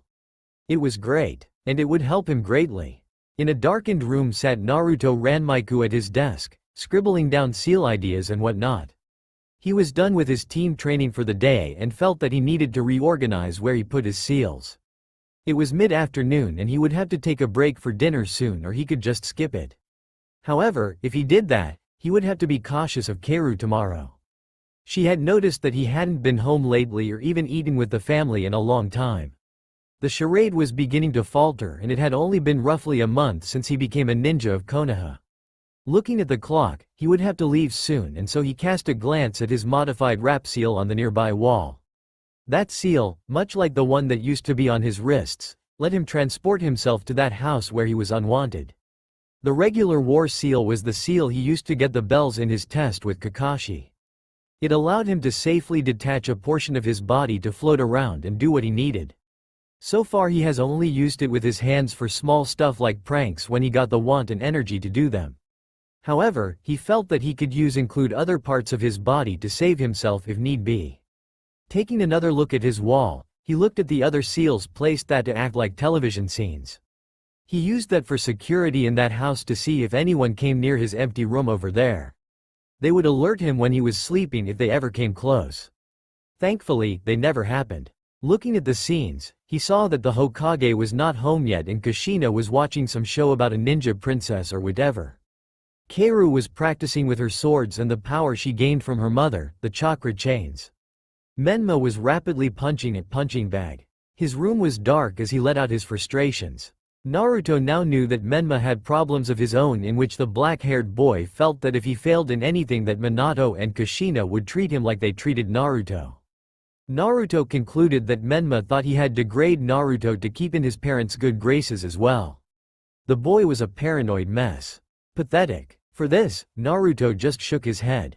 That so-called family was messed up beyond repair to him and he wasn't going to put in the effort to help them when they didn't want them around.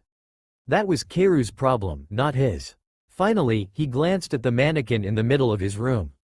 On the arms was once again the intricate seal of his seal Sharingan, but far more cleaned up to just cover up the palm of his hands and wrap around them to the back with 3 circles rested on each hand. Only one of them was filled in. He had made the seal that was to act as a tri-powered seal. The first was his Sharingan power but he had nothing for the other 2 powers. Although he wasn't without ideas, he wanted the blood of the Yamanaka and the Nara. Still he took their blood, he would have to make experimental seals to see if they could work with him. Next was the warp seal around his wrists that looked like an intricate wristband. He felt that if he added chakra to it the right way, he could make the seal move to where he wanted to make a body part detach to save it if need be. On the back was what looked like an infinity symbol that was his seal to be everywhere and nowhere at once. To keep it simple and not like he ruled the world or anything like that, he simply called it the Ghost Step Jutsu.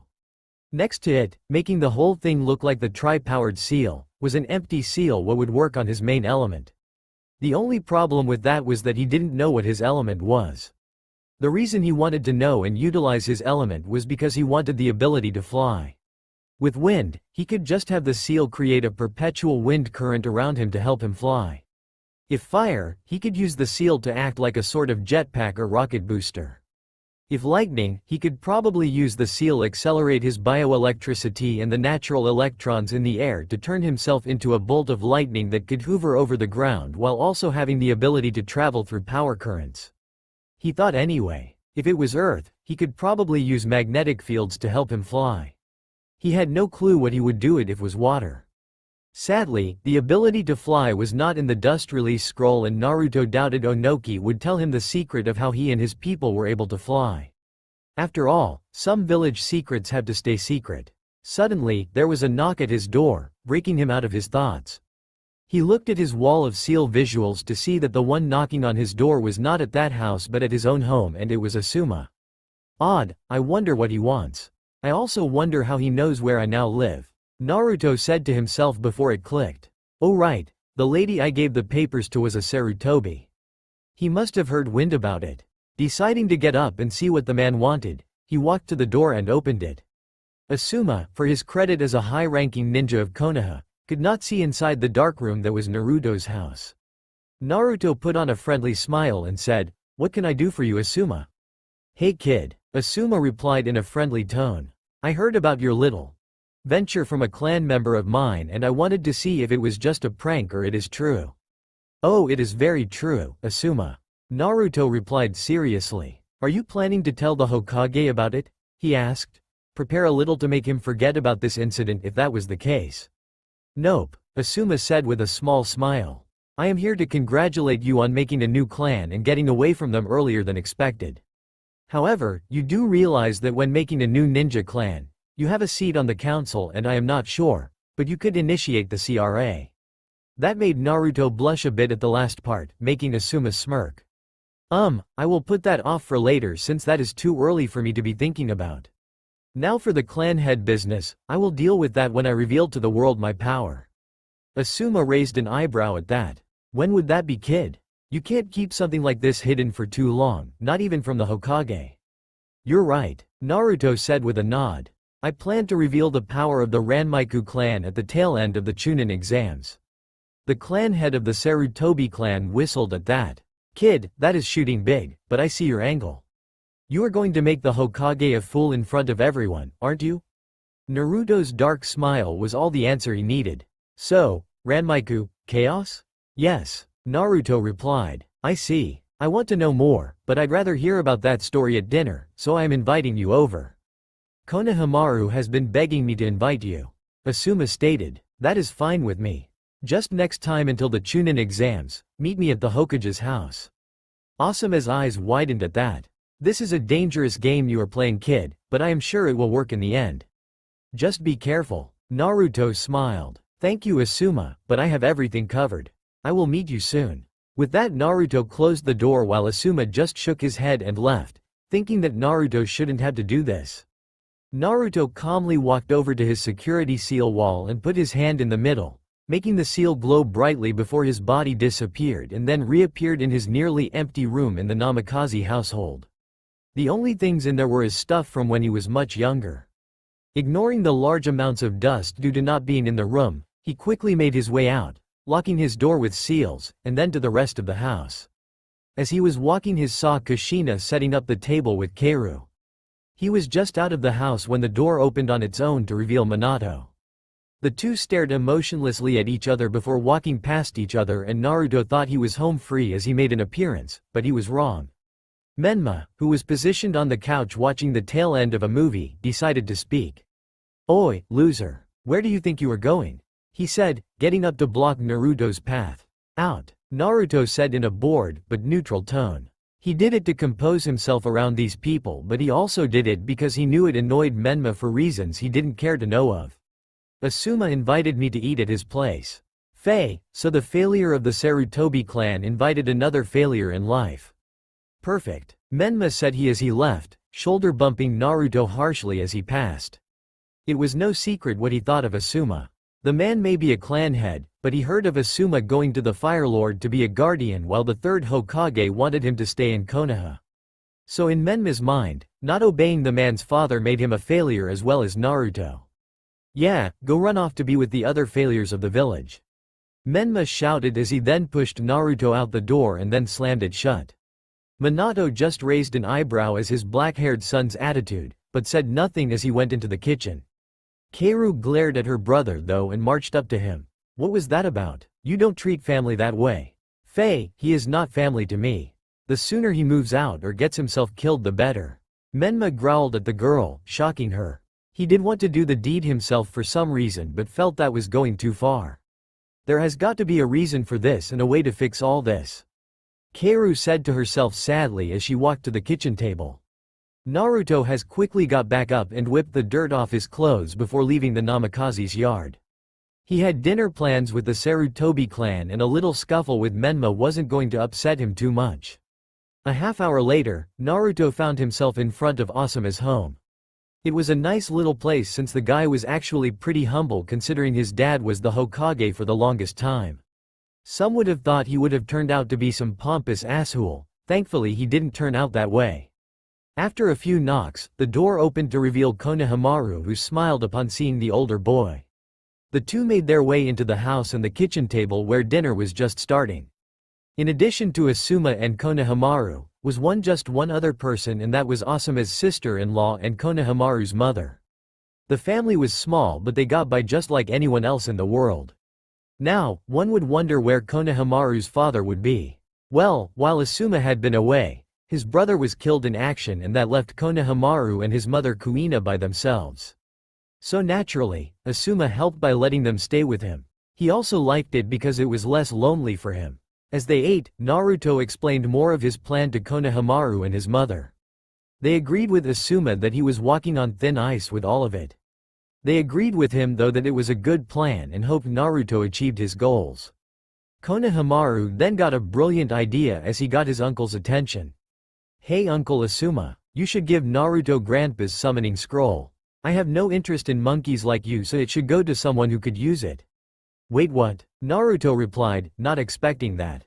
Asuma smiled at that. I am glad you feel that way, Konohamaru. I wanted to make sure somehow that you felt like that because I was planning giving to Naruto to help him show his family they were wrong.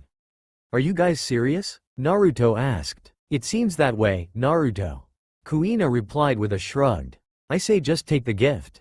It will help. Asuma nodded and handed Naruto a rather large scroll. The blonde looked at it before smiling. The Sarutobi clan held. Thank you, I don't know how to thank you enough. Asuma smirked. Succeed. That is all I ask.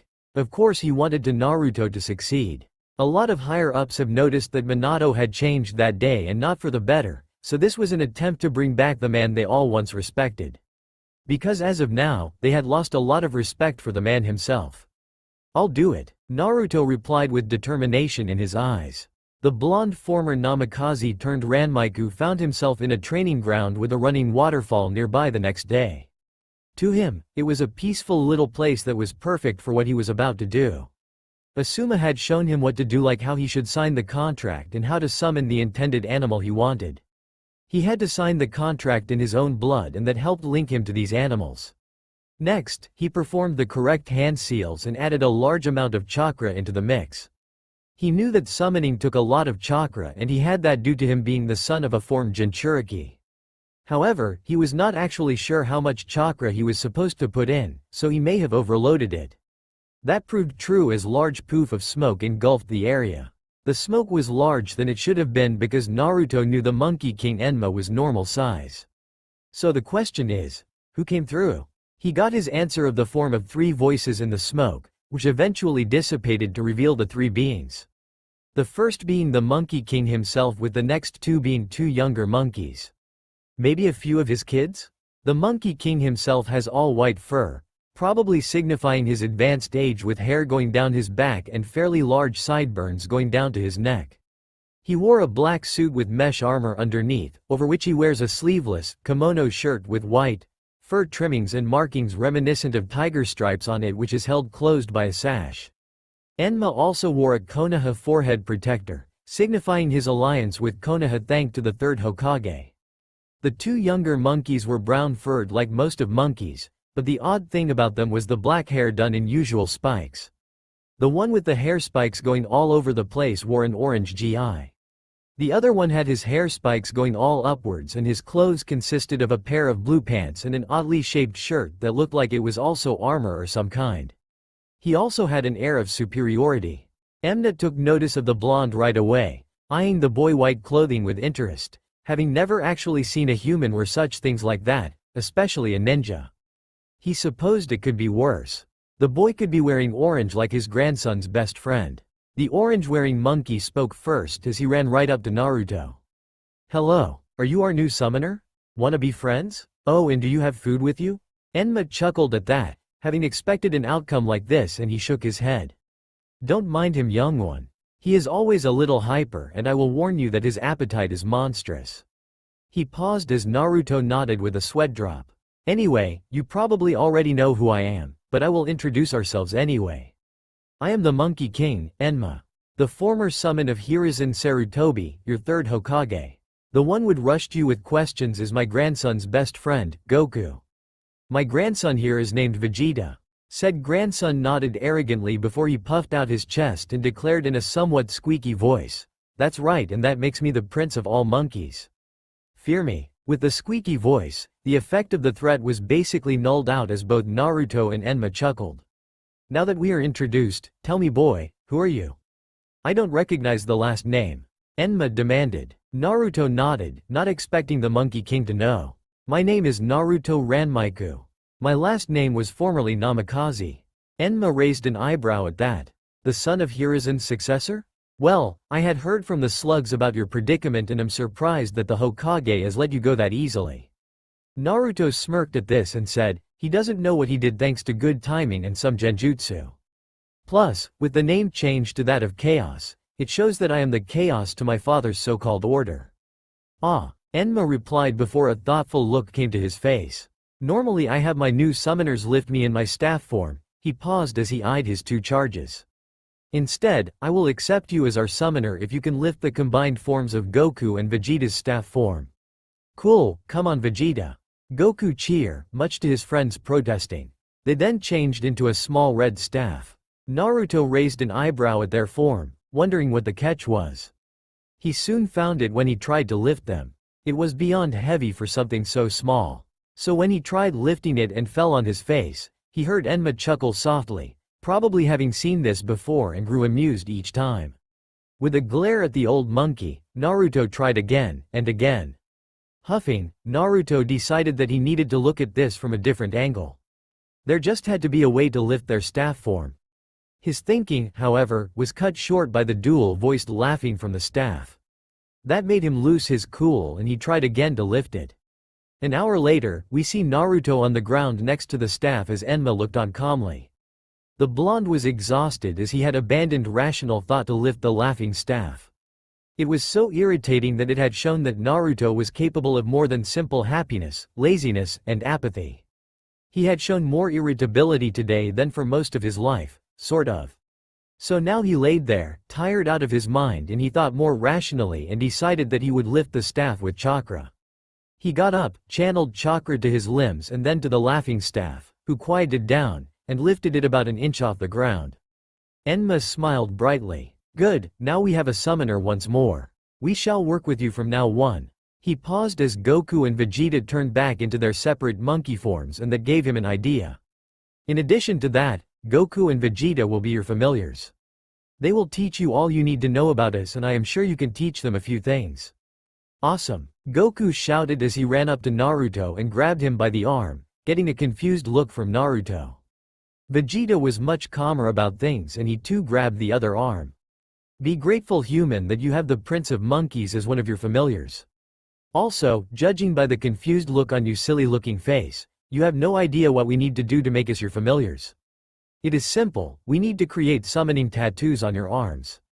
Enma winced as he remembered the time when he did the same with Hiruzen. Naruto, I would brace yourself if I were you. Why do I www? Naruto asked before the sleeves to his jacket were roughly pulled up and the two monkeys bit down on both of his arms. When they retracted their jaws, Naruto watched in pained awe as their saliva glowed before combining with his blood to form a series of kanji on each arm. It is done, Vegeta declared before he nodded to his grandfather and then to his new summoner before leaving in a poof of smoke. Summon us anytime you want, especially when you are having dinner. Goku shouted with a big smile before he too left in a poof of smoke. Enma smiled as he put a hand on Naruto's shoulder, who winced a bit, and then said, I am sure you will make a great summoner for us, and maybe one day, it will be you who is our sage. Good luck until then, Naruto Ranmaiku. He then left in a poof of smoke shortly after. Well, this is certainly going to be interesting. Naruto replied before he saw Kakashi appear in a rather flashy Shunshin. What can I do for you, sensei? Well, Jiraiya's spy network found one of Orochimaru's old bases, and tomorrow he feels that our team is ready for our first C-rank mission. Kakashi stated. Naruto raised an eyebrow and said, so what, Orochimaru is dead thanks to the Hokage. What threat could the guy pose from death? Kakashi nodded, knowing that Naruto really didn't know much about the Snake Sennin. With limited knowledge like that, it was almost expected for Naruto to answer in the way he did. Well, you would be correct in that assumption, but when Minato-sensei killed Orochimaru, he found notes on the man's experiments and found that he was in search of a way to be immortal. The notes said he found a partial way to be immortal, but not a true way. Okay? Well, he developed something called the curse seal that he derived from a man from a strange clan and using them on other people and not just his apprentice at the time in the form of Anko. That crazy snake lady? Yeah, I can see her as his apprentice. Naruto replied with a shrug. Personally, he liked her and didn't have a problem with her like some of the village did. She was a refreshing sight some days. Right, so the reason we have this mission is because of the nature of this base. It is supposed to hold the person from which the curse originated from. From what Jiraiya said in his letter, it was used as a prison of sorts and that it still has people in it. I am surprised we are going. Naruto replied, very wary of this information. He still did not trust Jiraiya since that day, and he doubted he ever would add into the fact this his so-called father was send him there was just not right in his books. You may not like to hear this, but you three are his kids and he expects great things from the three of you. Kakashi replied, a knowing look in his eye regarding the blonde.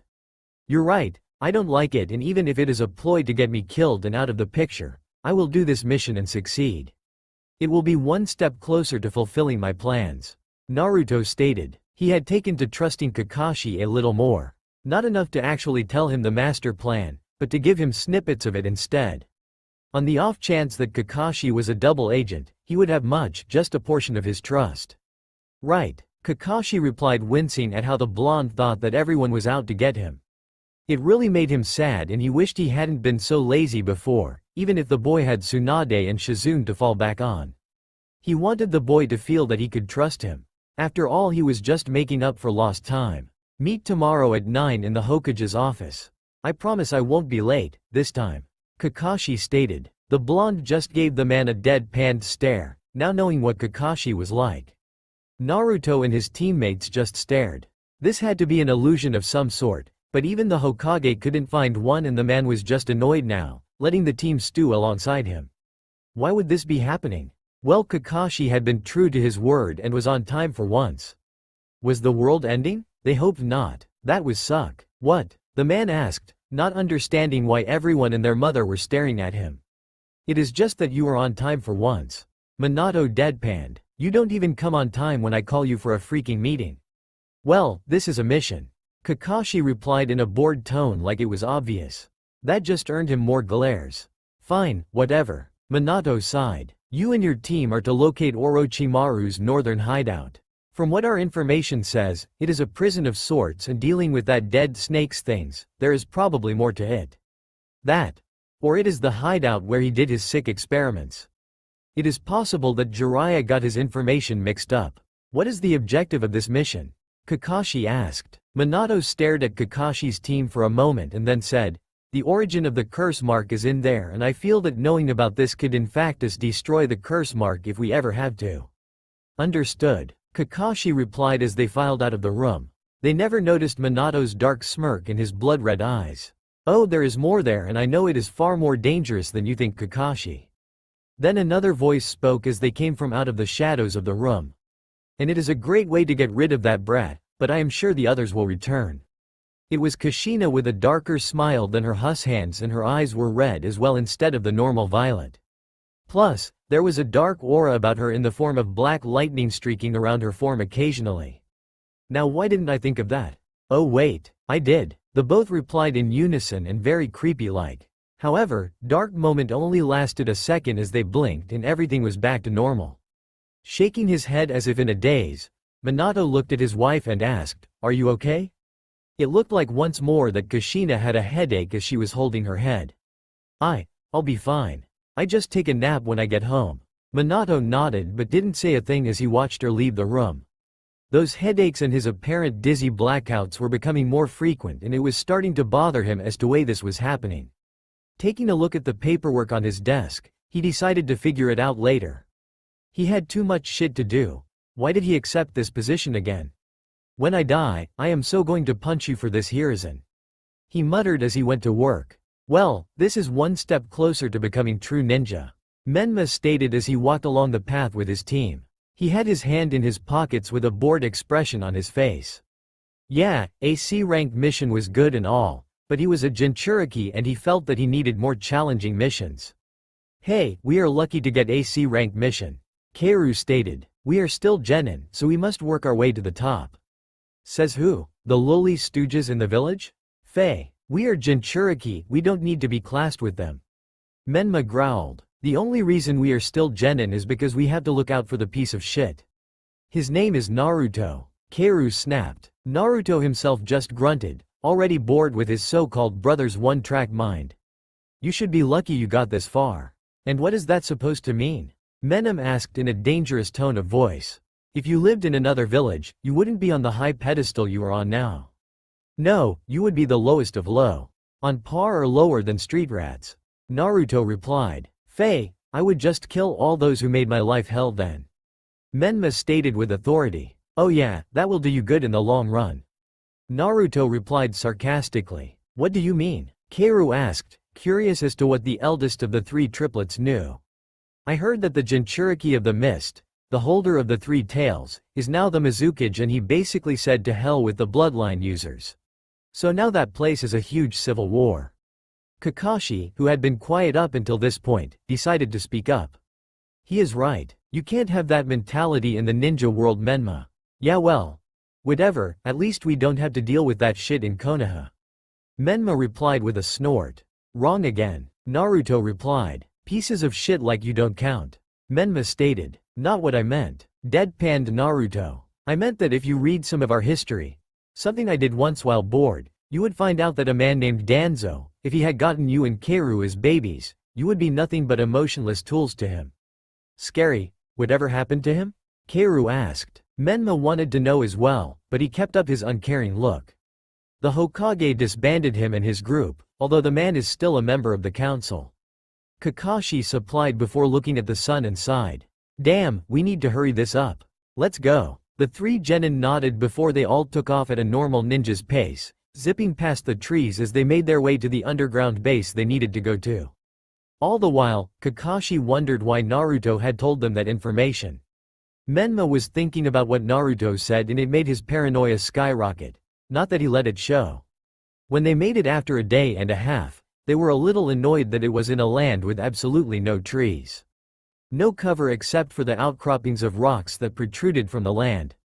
Thankfully, the hideout was easy to find thanks to it looking like a black house in between a two-pronged outcropping. So that was good. Okay, once again, be careful. Kakashi warned. The rest of this base is probably underground and we won't really know what is down there.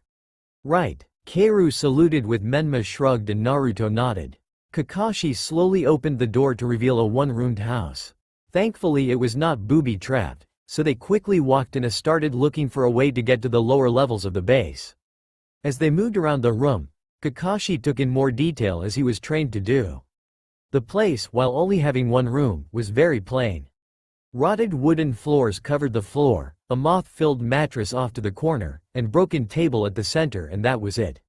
Kind of sad really. Seeing that Naruto was checking the area with the bed and the other two were checking the dusty walls, he himself checked the desk and he immediately noticed it was of higher quality. Mahogany if he was correct. Mahogany. Kind of rolled of the tongue and he felt there was some sort joke about the wood and it having powers. Meh, whatever. This one didn't, but he did notice a small note of sorts and he pressed it.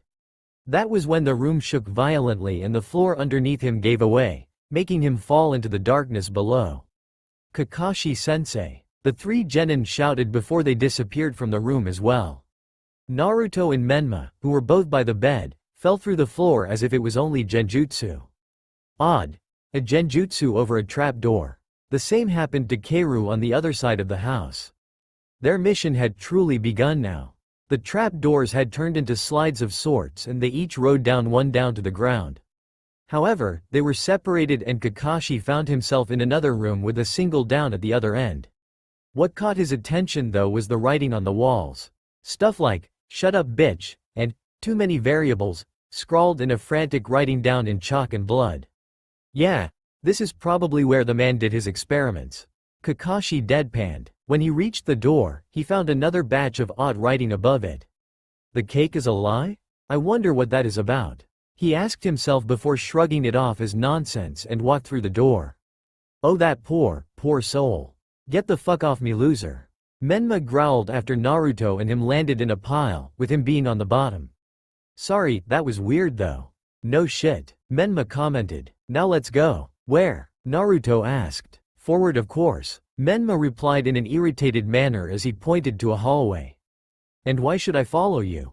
Naruto asked. Because people actually give a shit about me, so naturally I should lead. If you actually want to get out of here alive, then follow me. If you want to die, then stay here and rot for all I care.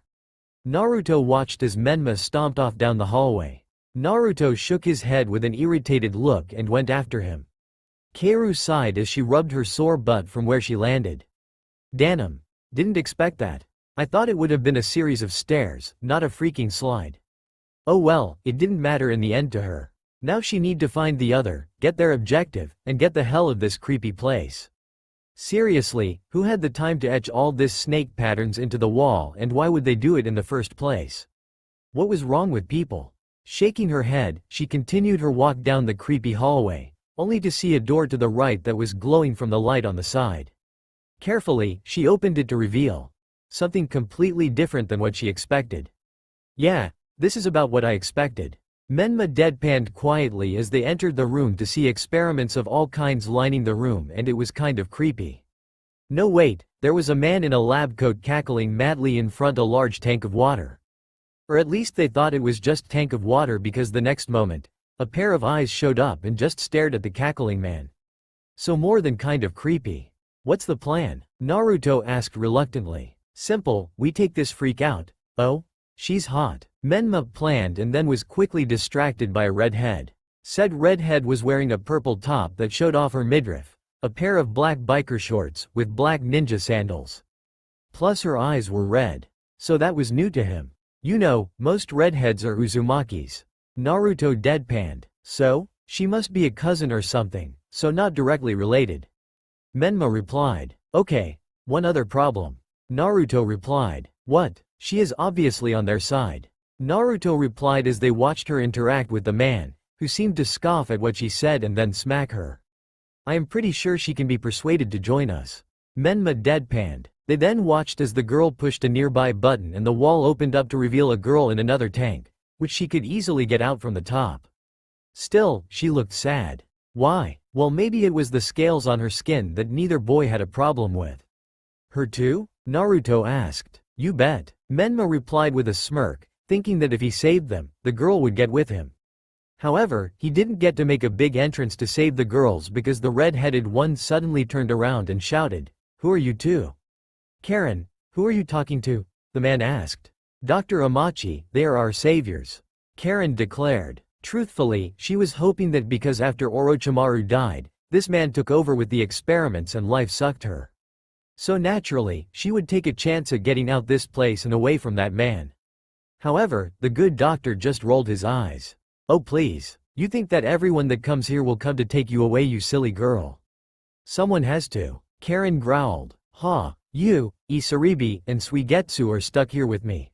The man laughed. You're my experiments now. Joy. Isaribi sighed from atop her tank. Okay, this guy is so fucking weird. Menma shouted in annoyance as he walked to the middle of the room. The mood was already ruined for him. Oh sure, don't be in a hurry to kick the guy's ass or anything. Naruto replied as he too walked onto the scene with a bored expression. Now Dr. Amachi looked nervous. Damn that kid, he told me that no ninjas were going to be searching this place. He growled before smiling in a crazed manner. No matter, I am sure the ninja in this place will cover my tracks. He paused and then continued. There are too many of them anyway for my tastes. What makes you think we are going to let you escape this room? Naruto asked. Well, how about this? Dr. Amachi shouted with a crazed look in his eyes as he pulled a level under Suigetsu's tank and flipped it. The next instant, said boy was screaming in his tank as he was literally boiled alive by lightning, and that made it start evaporating. You bastard. Menma growled as he instantly channeled the energy of Kyuubi and rushed the man, intent on killing him in the most gruesome way. No, wait, Naruto shouted, having a bad feeling, but like usual, Menma didn't listen to him. Karen panicked when she saw the redhead go all feral and change her master. However, she knew what he was, so she started thinking quickly, just like her master seemed to be doing. She needed to get away from this fight as she was not much of one. Yes, she could take care of herself like any normal person, but she was not a great fighter. Thinking quickly, she flipped a switch and released her friend from her own tank, and the two quickly jumped away just as the Kyuubified Menma reached Dr. Amachi, who by this point had turned into his Kaima form, which looked like a humanoid lake monster or a Mirelurk king from Fallout 3.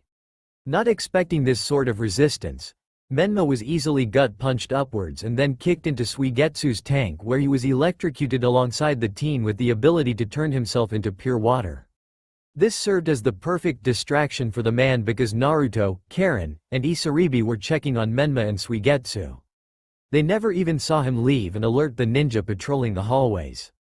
What were they again? Oh right, Orochimaru named them Sound Ninja. Is he okay? Karen asked the blonde. Naruto frowned as he checked on his brother. Menma was knocked out, but still alive, most likely and thanks to the Kyuubi keeping him alive. After all, if Menma dies, so does it. Yeah, he still has a pulse, so he's alive. However, I am not sure about the other one. Suigetsu had turned into a pile of off-colored slime and was unmoving. Isaribi took one look and started to tear up. Usually when he went into that form, that meant he was extremely tired and the experiments took too much out of him. But even then he would talk back at people. Now he was just silent.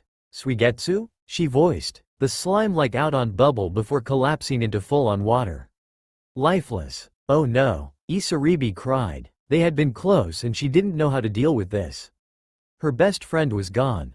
So she latched onto her only friend left alive and bawled her eyes out. Karen held onto her friend and sighed before looked at Naruto, only to see him leaving. Oi, where are you going? Naruto looked back at her disinterestedly and sighed. To continue my mission, look after that asshole for me. When I get back, we can all go to Konoha if you want to join up. So you are just going to leave us here? Karen screamed. Yep. Naruto deadpanned before he left, leaving Karen to stew with a crying girl in her arms and his unconscious brother. Keiu couldn't believe her eyes when she entered the room. It looked like a mad scientist's heaven. It was pretty disturbing, but the thing that got her the most was what was in the middle of the room. There was an operating table that looked as cold as the steel it was made from. On it was a man, but to her, he was far different than what she was used to. This man was blue. Not only that he had the features of a fish or a shark, she wasn't entirely sure. The man was in rags that were barely holding together and he looked very malnourished. During her observations, the man weakly turned his head towards her and nearly had a heart attack. Why? Well, because this girl looked a lot like that woman who was able to beat all of the 7 swordsmen all by herself. Who are you? The man asked weakly. I am Keiru Uzumaki Namikaze. What's yours? She asked politely. The man chuckled. Oh, how I have fallen. I am talking her to daughter and I am not even in battle. Damn that snake and his lackey. He paused to cough violently and said, I am Kisame Hoshigaki. Keiru blinked at that. Wow, my mom told me about you. You were really fierce when you fought her to the point that she was actually scared. I tend to do that. Kisame smirked. So kid, what are you doing here? Well, my team was sent here to retrieve info on Orochimaru's curse mark now that he is dead. Well, shit. So the lackey has been doing his experiments on my alone. Terrific. Kisame growled as he felt even more shame. Oh well, he was dying so it didn't matter to him that much. He would be dead soon. However, there was still the matter of his successor. He didn't have one. Looking to the girl, the daughter of the woman who had defeated him and the other swordsman, he got an idea. So kid, you must be a great ninja thanks to your mom. Keiru smiled sadly at that. Not really. My ninja skills aren't that great. Mom and dad are more focused with my other powers. I see. Kisame replied. So you don't have a major plan for being a ninja? Your own style? No, not really. Keiru replied sadly. Hey, then how about this kid? You take my blade and the scrolls next to it and use my style. Are you sure? Why not? I am dying and I won't be able to use that shit anymore. Hell, I doubt any of the other swordsmen are still alive. Kisame replied, softly walking over to the discarded sharkskin blade leaning against the wall. She gripped the hilt and while normally it would have destroyed her hand for just touching it, it just hummed as it ate away at her chakra, which she didn't even feel. What she did experience were the memories of Kisame and the others who had wielded the blade. Once it was done, she looked back at Kisame with a determined look in her eye. I do better than just use your style and sword. I will find the other blades and continue their legacy as well. My mother may have defeated you all, but I will be you all. Kisame smiled a true smile after hearing that declaration. And we will all be proud of you, kid. He coughed again, but this time it was more violent as blood races out of his mouth. Damn, this dying business sucks. Guess that is what I get for making all those people suffer, but I am going out in my own way. Kid, get the hell out of here, and good luck. The girl nodded and left the room, sad that the man was dying as she took his stuff. Kisame smiled and said, I guess I am not a bad guy after all, but I am probably still going to hell. Maybe I'll see Mangetsu there and I'll tell him about the girl that would surely capture his heart. Hey, if he was alive. He then gathered what little chakra he had left and said, this is my last summoning. Give me a better death than this and I promise that girl will be a better summoner than me. Summoning jutsu. With his piece said, Kisame smiled as 3 sharks appeared and ripped him to shreds. Keiru, who was still outside the door to his room, silently cried for the fallen swordsman. She would make him and the others proud. As for Not, she needed to find her brothers. However, she then felt the signs of someone using the Kyuubi's energy and shot off in search of Menma, feeling that he could be in trouble because the feeling of that dark chakra didn't last long. But she didn't get to dwell on that because she felt it again, but this time it was different. What the hell is going on, and what does the second one feel different? She asked herself as she ran through the hallways. Naruto cautiously but casually walked down one of the hallways of the underground hideout he was in. He was sure Kakashi would find something in this hideout. Him or Keiru, because he was not really finding anything and Menma was out cold. Hey, the almighty Jinchuriki, bested by lightning. Classic. As soon as he turned a corner, he was met with 7 sound ninja in their strange masked attire. The two parties just stared at one another before what looked to be the leader of the platoon of sound ninja chuckled and said, "Well boys, looks like we have a rat for the snakes to eat." He readied his kunai as the others did the same with chuckles. Well, shit, Naruto grumbled. I guess this is a perfect way to test if my dust fist style actually works. He then took a stance with his fists closed, and if you looked closely, they seemed to be shining a bit, along with the floor. The two closest to him rushed the blonde, going in for the kill. Naruto easily dodged the strikes before he sent out a punch to one of them that began screaming as soon as he was hit. The others paused as they looked at the man. The place where Naruto hit was like a crater.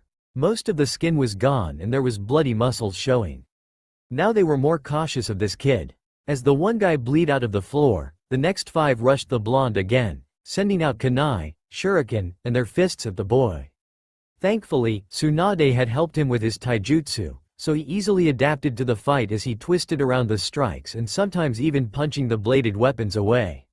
What shocked the leader the most was that a kid, while being able to defeat his men like it was nothing, was punching the weapons, which blew away to dust. How strong was this kid?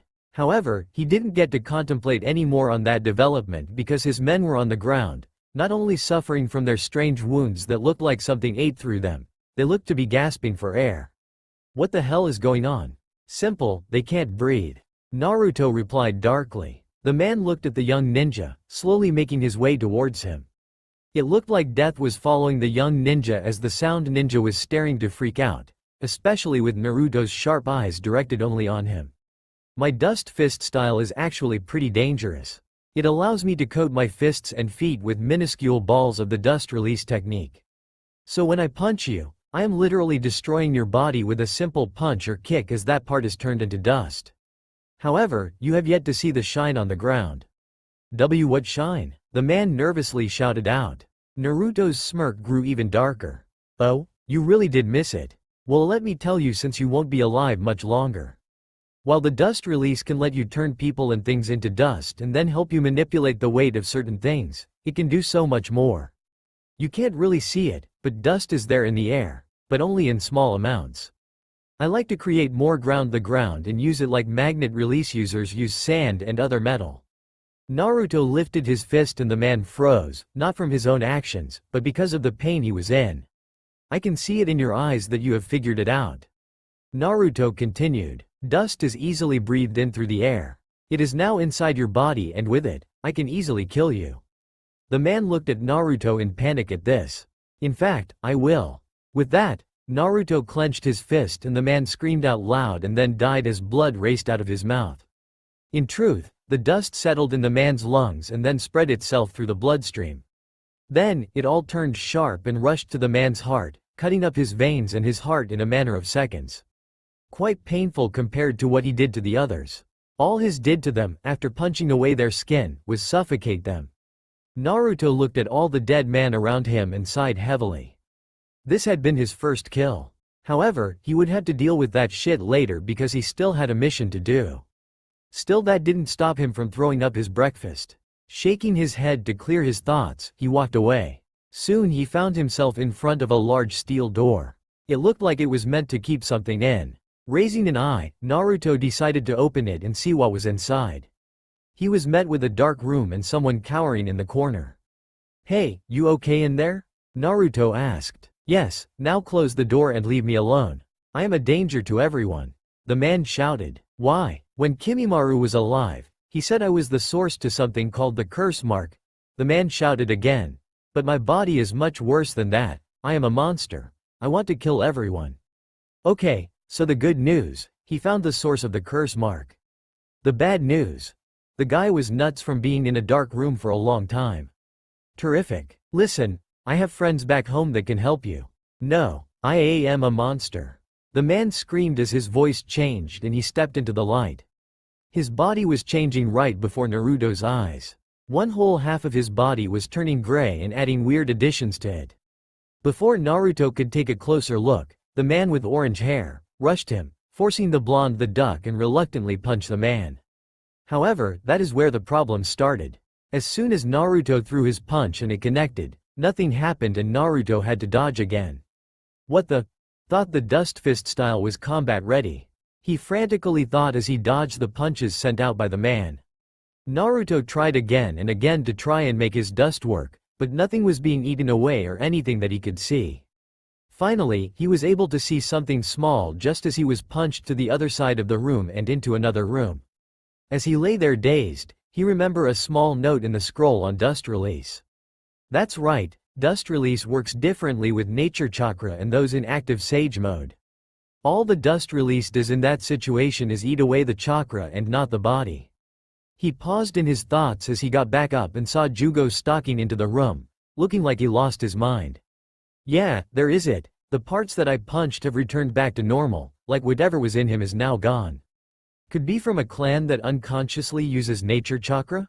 Yikes. Just die for me. Jugo roared, his voice back to normal, but his mind was not as he sent a flurry of punches at the blonde, sending him further in the base. The sound ninja quickly evacuated from the area, fearing what the resident monster would do to them. Damn, Naruto replied as he got back up, his clothes in rough shape and his left arm looked to be broken. At this rate, I won't be able to punch that shit out of him, unless... Yes, unless he used that power. Are you still alive? Damn, you are one tough shit. Jugo shouted at him. Yeah, lucky me. Naruto groaned. However, to match you, I am forced to have to use a power I gained from being the son of a former Jinchuriki. Good thing I modified it. Naruto them held up the ram sign as Jugo laughed in glee.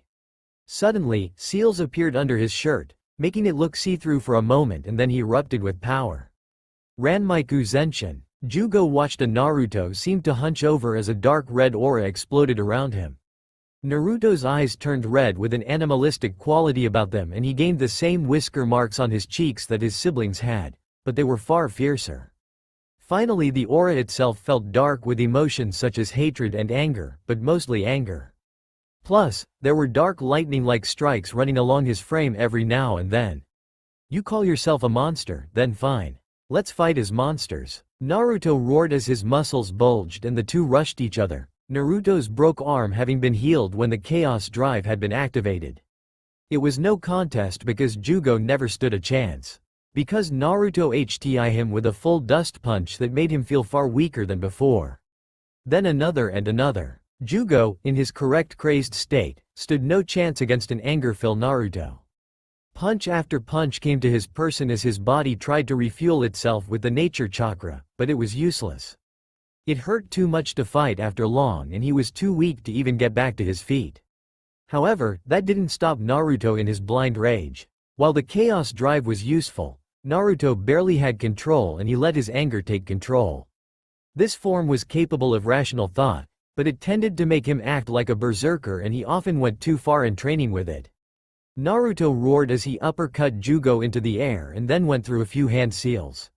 This will end it. Dust style. Detachment of the primitive world technique. He screamed as he created a full body sphere in midair to catch Jugo in. Ah! Jugo screamed in agony as all the nature chakra in his body was completely and forcefully destroyed.